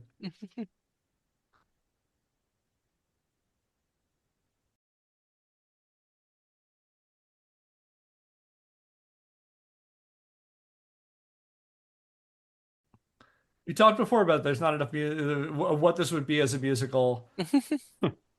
Can you imagine if it's like one of those, there's so many of those like, off Broadway and Broadway things that are now just based on movies. I think of like, Yeah. the Heather's Yeah, movie, yeah. the Heather's musical. There was the Shrek musical. Death Becomes Her, more recent one. Whoa, really? Yeah, yeah, yeah. Oh, Yeah, that one fun looks cool. movie. Yeah. Fun movie. I would not be stunned if someone thought about just having like this is a musical.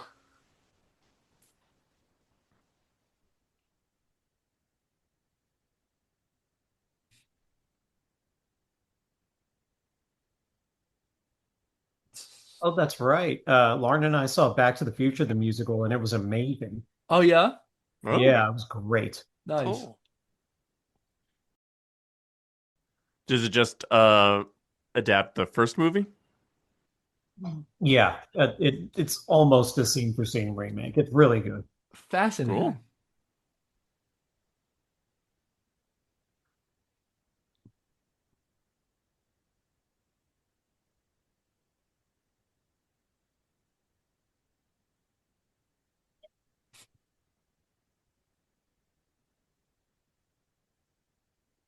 It's also when like Mario, the Nintendo was still okay with people calling him Koopa instead of Bowser. Well, I think Koopa is his Japanese name, I, and Bowser is his American name. I think you're And right. they've kind of compromised by calling him Bowser Koopa, I Mm. believe. The Toad does act like, or Yoshi does act like he does in the game, Yeah. and now he eats her face. Hmm. Uh, yep. Look, kids, Yoshi got stabbed in the neck just like in the The games. number of kids who must have just been crying at that Clutching their point. stuffed Yoshis. Yeah. Ooh. No! First Optimus Prime dies, now Yoshi. Oh, what a traumatic time. Oh, in the Transformers movie from 1984. But spoiler alert for season one. It's also I noticed what one of the Goombas in the beginning, like one of the like snake-looking ones, had like little leather glasses on. Yeah. Anyway, back to work.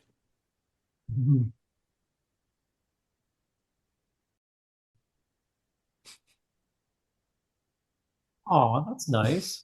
Oh. He's trying.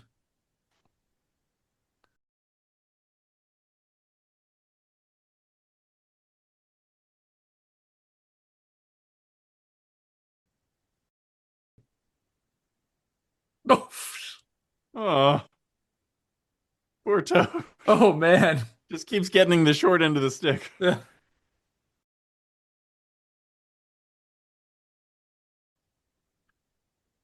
I mean, in the games, Mario does kill Goombas by setting them on fire.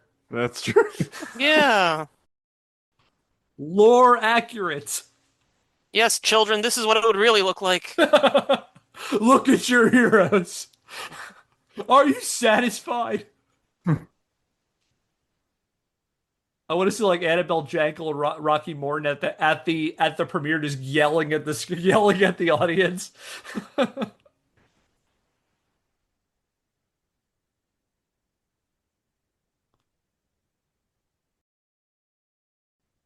Allow.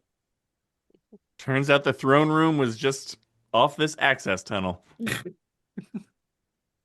It was considered of Koopa to leave the throne in there. Yeah. You clean that off. It's just You know what, easier to I'm leave I'm it just gonna there. I'm getting a new throne. Never mind. Never mind.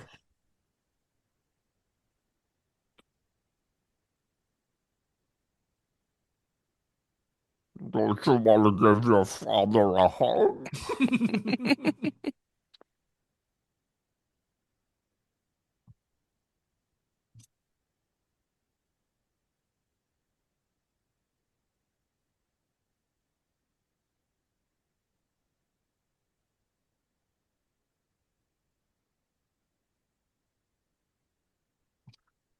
There's a there's a very cute story I heard about Bob Hoskins when he was doing interviews when this movie came out, and he talked about when he did Who Framed Roger Rabbit, that his son, who I think at the time was, I want to say he was at the time his son was 6, I think, when Who Framed Roger Rabbit came out, and they went to see it together when it premiered.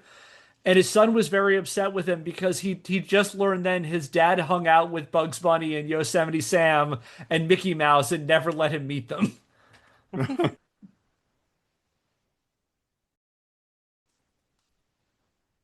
And when he ended up going into this movie, he at the time had never heard of Mario. He had never played any of the games. And it was his son said, "Wow, you're going to be in Mario? Why did they pick you?"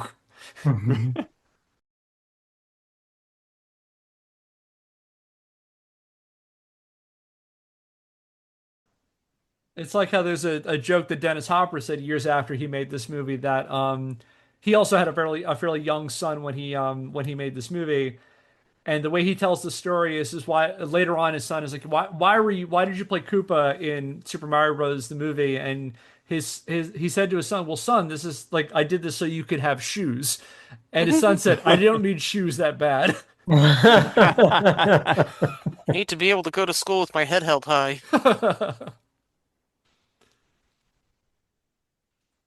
He shaved his eyebrows for this movie.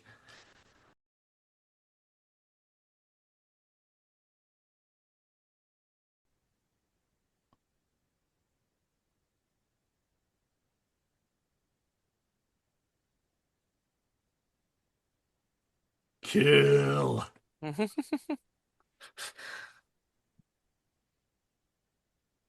Wait, so just anybody could have walked into this room and re-evolved the king?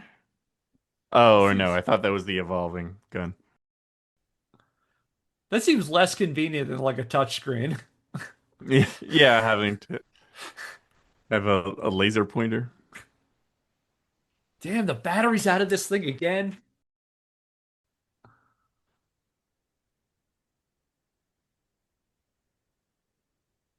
It's a me.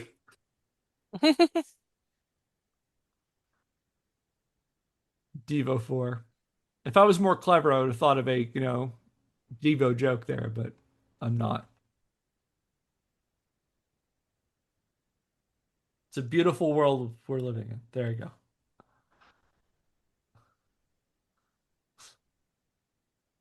Then he just gets giant for some reason.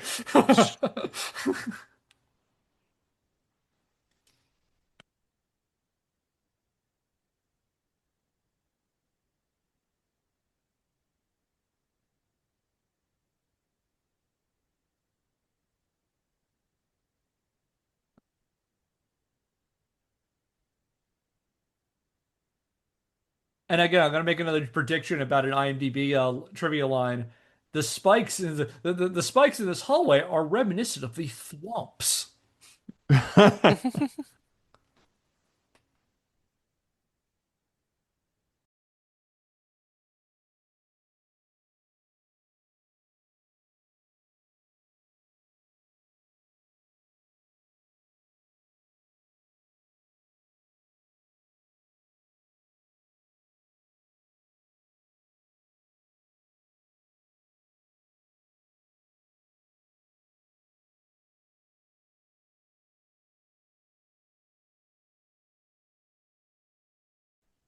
People like Byron and Luigi just like, start throwing up. Oh, oh, what the fuck is that? Yeah.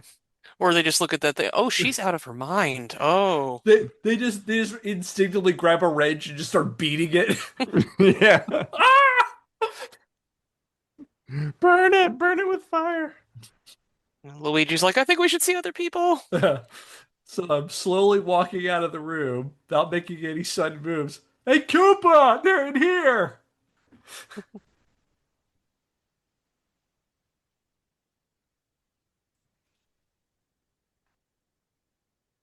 Well, maybe they're going to Madison Square Garden for that. Going to see the $1 million man, Ted DiBiase. It is a nice touch that Dennis Hopper's walking around with like T-Rex arms.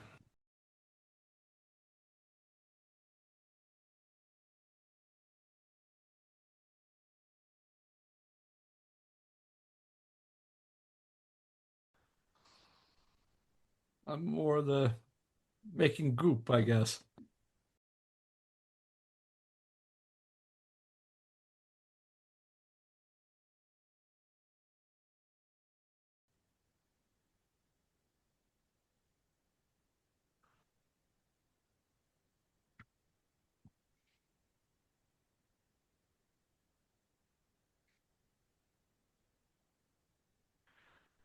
So my understanding too about again talking about the constant rewrites for this thing, the fungus idea was also apparently like a really like late decision. Um, that there's just not something that again was not in one of these initial scripts. That somebody eventually was like, well, wait, isn't this supposed to be called the Mushroom Kingdom? Oh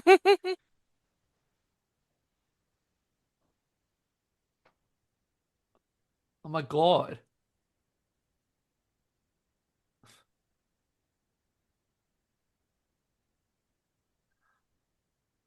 I remember this was a part of the plot that never quite made sense to me as a kid. It took me a while to figure this out. Like, yeah, they're kidnapping all these random ladies who they I guess think is Daisy. And so there's this whole thing where they're just like stuck in this room for a good part of this movie.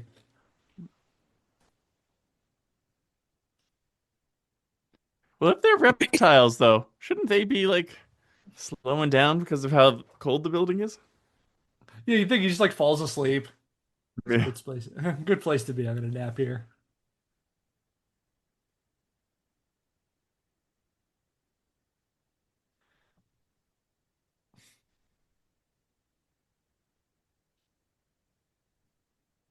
Oh my God. Ugh,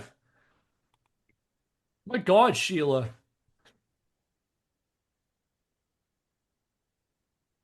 That's it. You're not going to my niece's communion. Hmm. The Goomba mattress.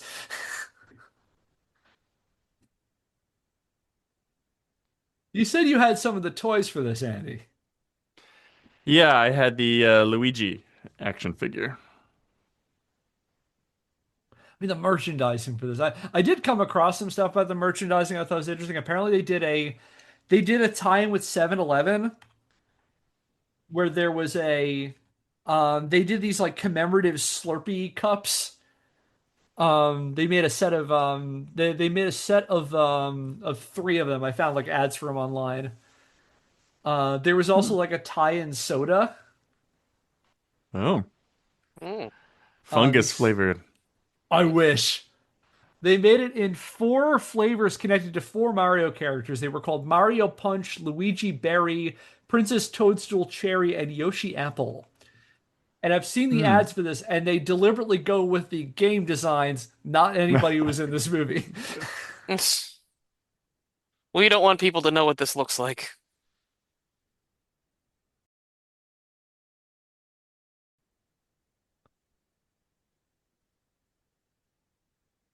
Well, in Super Mario Brothers 3, Mario can slide on his butt down inclines. So see, more accurate. It's like the game. I'm reminded that there's that one stage in World 1 in Mario 3 that you'll probably remember this one, Andy, that it starts out with Mario sliding down and he knocks like a bunch of a bunch of like Koopa Troopas before he falls in water. It's like Yeah, that one sounds seven, I familiar. think. But I remember when I was a kid, my sister and I would have to play together. My sister would be player two, I'd be player one, and she insisted that she had to play that one stage just for that part. So every time Hmm. we played, she had to do that one level. I'm trying to find lore in this.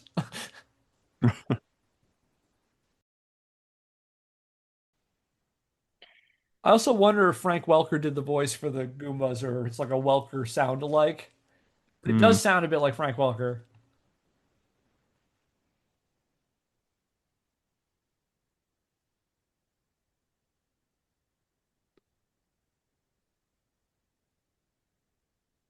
I'm looking it up. Uh, Frank Welker does have a credit in this, so Oh. chances are all the Goomba sounds are the legendary Hmm. maker of every animal sound you've ever heard in a cartoon in Yeah. your life, Frank Welker. Oh, I also wouldn't be surprised if he was Yoshi. Yeah, I Oh, it could see probably that. was, yeah. Yeah, the Yoshi does sound a bit like Apu from no, Oh Abu. yeah. Sorry, Abu Abu, from Aladdin. which I believe that's Welker too. Yes, yeah. Uh, And I was reminded again, looking through the cast list, that yeah, Dana Castellaneta has had voiceover at the beginning. So this movie technically has both, and speaking as both Abu and the genie in it, Oh, because he was the genie in the second and Return of Jafar in the animated series. yeah. But we got Homer Simpson and Megatron in this. Oh, see, the cartridges for their jump boots look like bullet bills.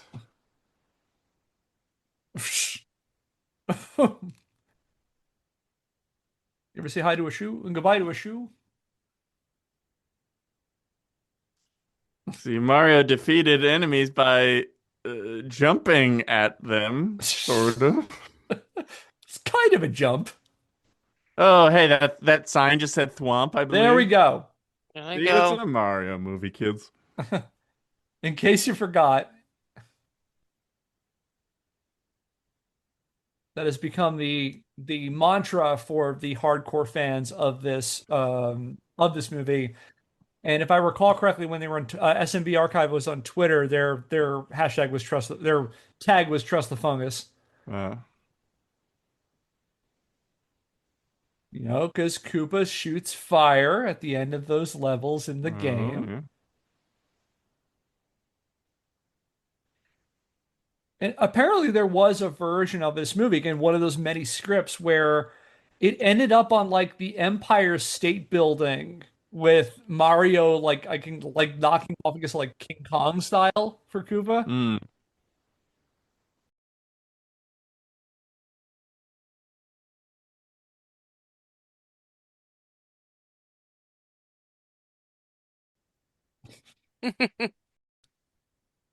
But they gotta laugh on the kids.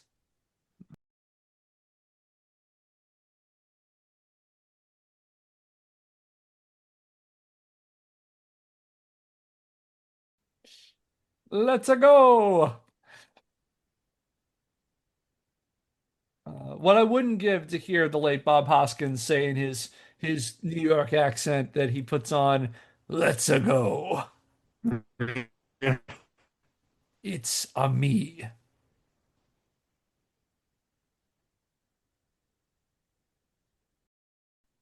that's a neat shot. It felt very, it felt very Burton for a second there. Yeah. A long hallway. You can see something like that in like Beetlejuice. Yeah.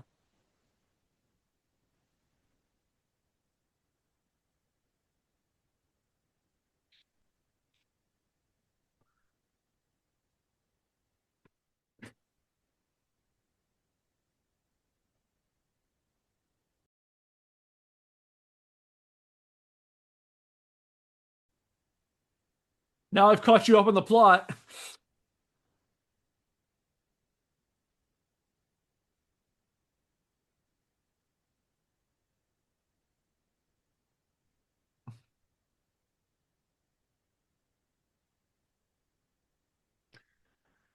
Wait, there are all these signs vote for Koopa, but if he's king, why does he need to convince anyone to vote for him?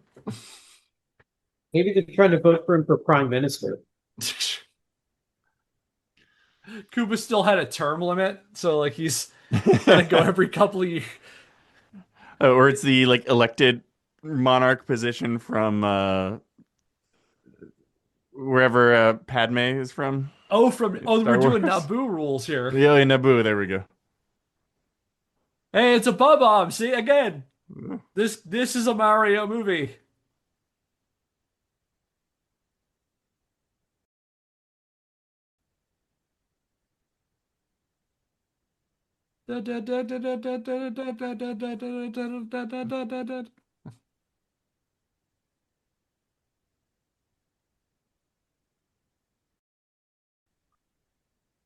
It's a slur in this world.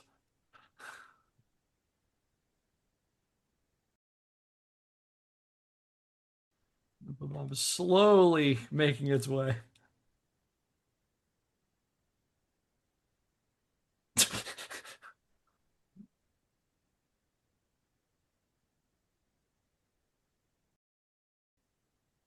Man, what a pro. Oh, no,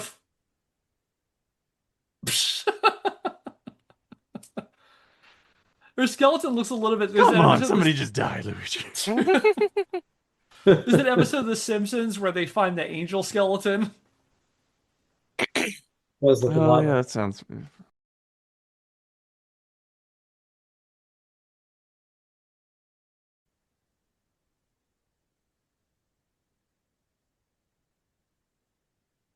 She has figured out the lore of this world very quickly. Yeah. Eh, you get it. Look at that effects budget. Oh. $48 Oh million no, we're getting dollars. Thanos snapped. Oh no. Luigi, I'm not feeling so good.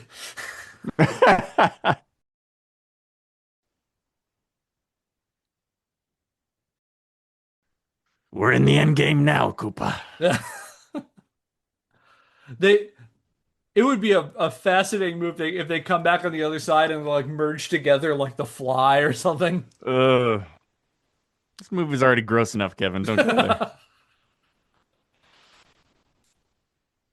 Fanfic writers, get to it. Too soon.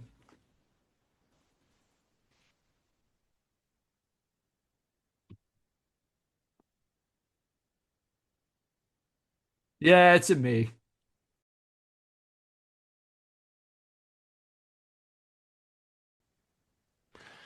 Looks like the scooper scope. Yeah. Next time I go to New York, I'm just gonna go into Brooklyn. It's Brooklyn, my Yeah. world.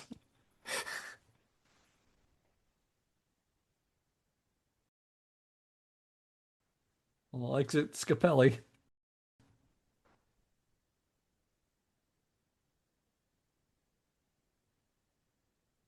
The most horrific thing we've ever seen just happened.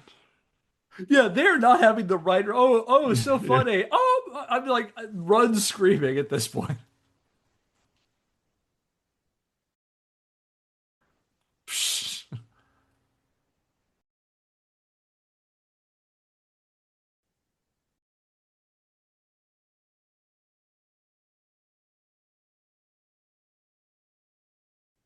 Well, that was. You imagine when the papers are like that the day after this Yeah. happens? Oh, bunch of guys and these lizard people just kind of appeared at the harbor and then vanished. And a guy got turned into a chimpanzee. Yeah. So I just looked up as an aside, the guy who played Scapelli is this guy Johnny Russo, who is still around. He played in The Godfather, and looking at his IMDb credits, he did 143 episodes of something called the Hollywood Godfather podcast. Hmm.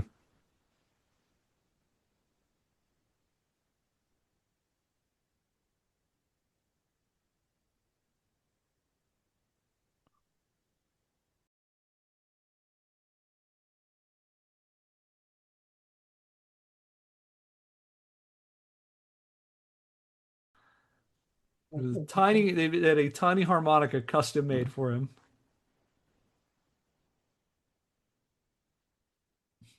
So now what? Just all Goombas everywhere in the world dance whenever they hear that song now? They found their weakness.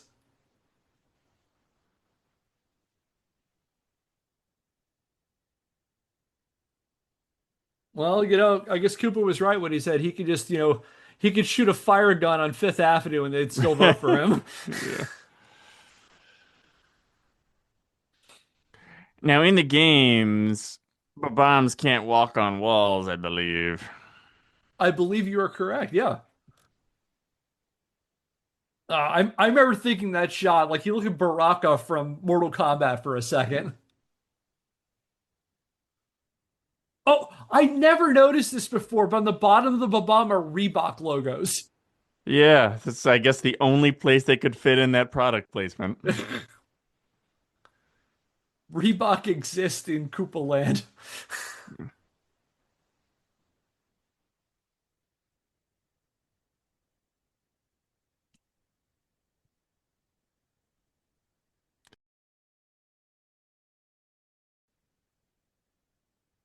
I wonder how much they blew the budget on that dinosaur animatronic.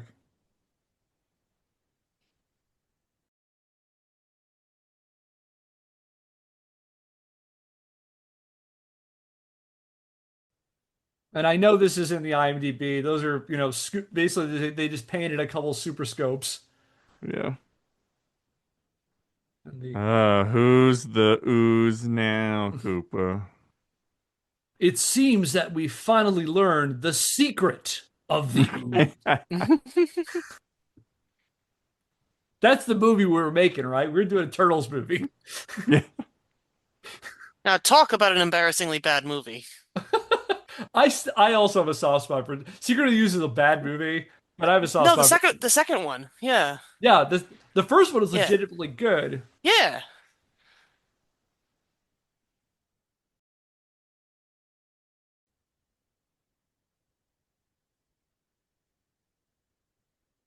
Whee!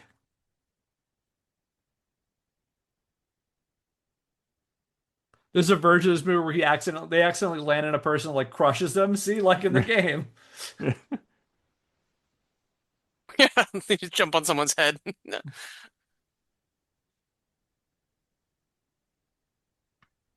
Don't just worry, it was immediately just a Goomba.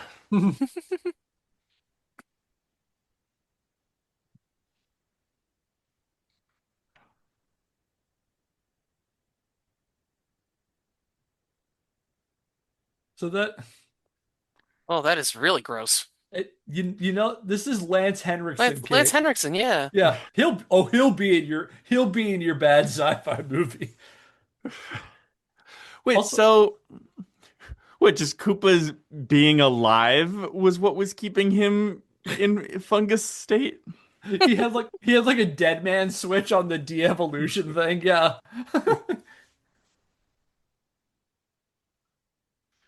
And now uh it needs the gem to activate it. As the skeleton of Fiona Shaw is still over there. It'll be confusing archaeologists for years to come. This reminds me a lot of the movie Stargate. A little bit. I could see that. Stargate came out a year after this, if I remember right. Oh, really? Yeah, now talk about a good movie. I like Stargate. Yeah, Stargate is good.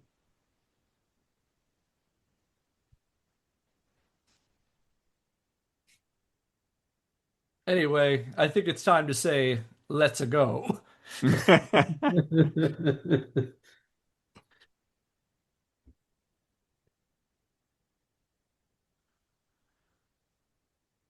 Well, I'll always remember that one date. We could have had beautiful eggs together.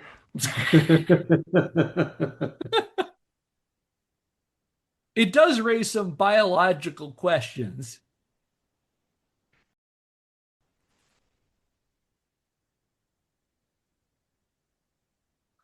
Mario's like, I've never seen that dinosaur ever before. I think it's the only screen time that Luigi has with the Mario Brothers, or that Yoshi has with the Mario Brothers in this movie.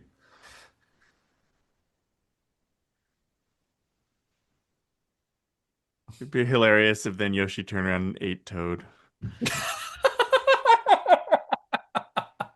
Meow.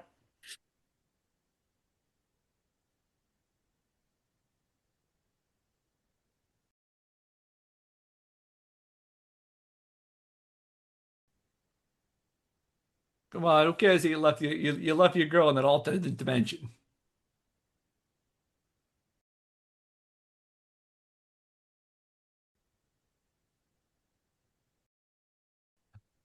The news broke pretty fast on this side. Well, this is 3 weeks later.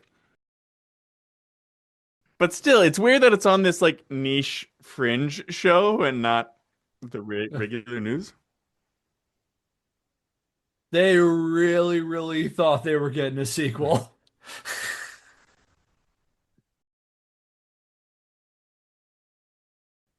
Mario, it's about your parents. Or about your kids. I can't believe I screwed that up. Uh, It's about your kids, Mario.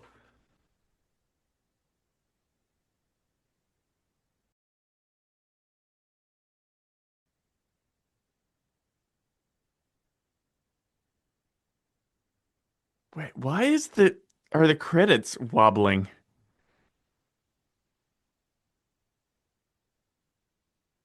Yeah, that's on the version I'm watching too. They're a little bit wobbly. Listen, we blew the budget that we ran out of credits making, buddy. Credits are going between parallel dimensions. Also, Oh, yeah, all this creature voices, Frank Welker. this song too is like, not even like a nod to the old theme or whatever, to the Mario theme. Well, this was back when you made money selling soundtracks, and you just put as many songs on it as you could, and hope people would like at least one of them enough to buy the soundtrack. This this middle school slow dance money. Okay, so we as we go to the credits of this movie, let's go around the horn. What do we think about this movie?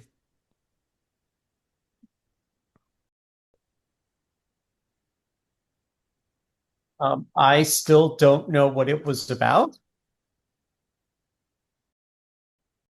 There were parallel dimensions and people who did vaguely plumber related things. And there was a Yoshi. And two people fell in love. Yes, there was that.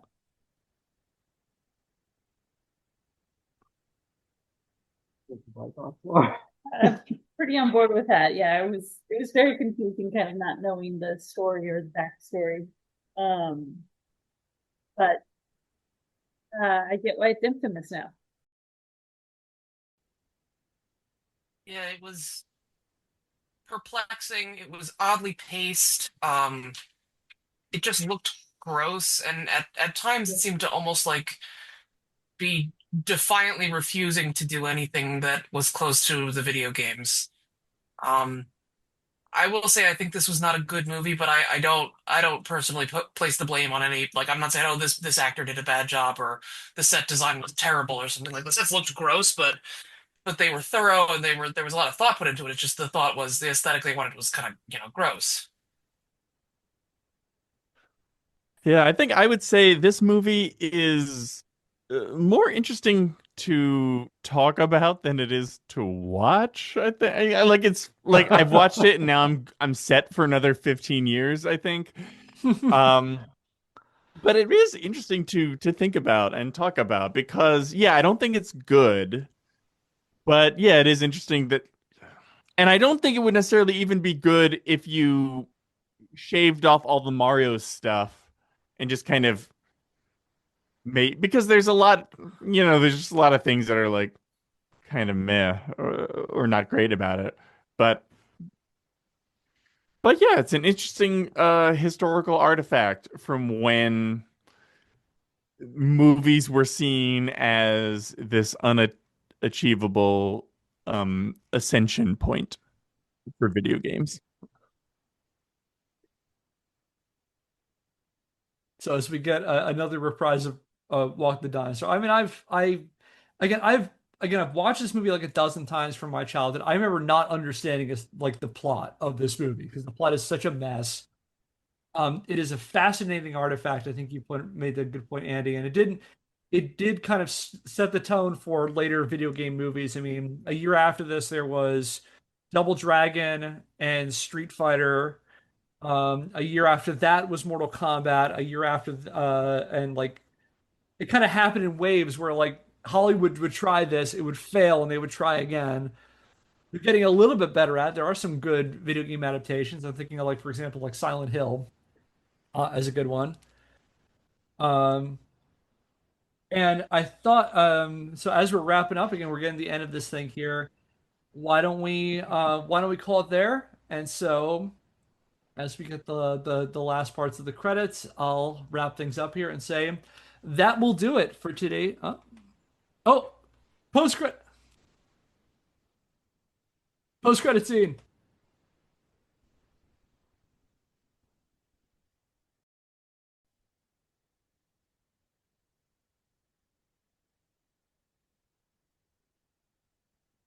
I forgot there was a post credit scene in this movie. Mm. Yeah, well, it's pretty forgettable. I'm Zelda. I'm here to talk to you about the Power Initiative. All right. And that will do it for today's episode of Scandalous Games. If you like what we're doing and want to help the show, subscribe or follow us wherever you get your podcasts and leave us a rating. If you want to learn more, check out our website, scandalousgamespodcast.wordpress.com, where I publish the show notes and the sources for every episode. Our theme music is Occam Seek We by Seek Knowledge via the Free Music Archive, used under a CC BY NCSA 3.0 US license. If you have a question, comment, or idea for a topic for a future episode, email us at scandalousgamespodcast@gmail.com. And until next time, I'm Kevin Impellizeri. I'm Phil. I'm Lauren. I'm Andy Hunter. I'm Kate. Thanks for listening. We'll see you next Scandal. Subscribe to Fat Roll Gaming on YouTube and listen to So We Were Talking About Beast Wars wherever you get your podcasts.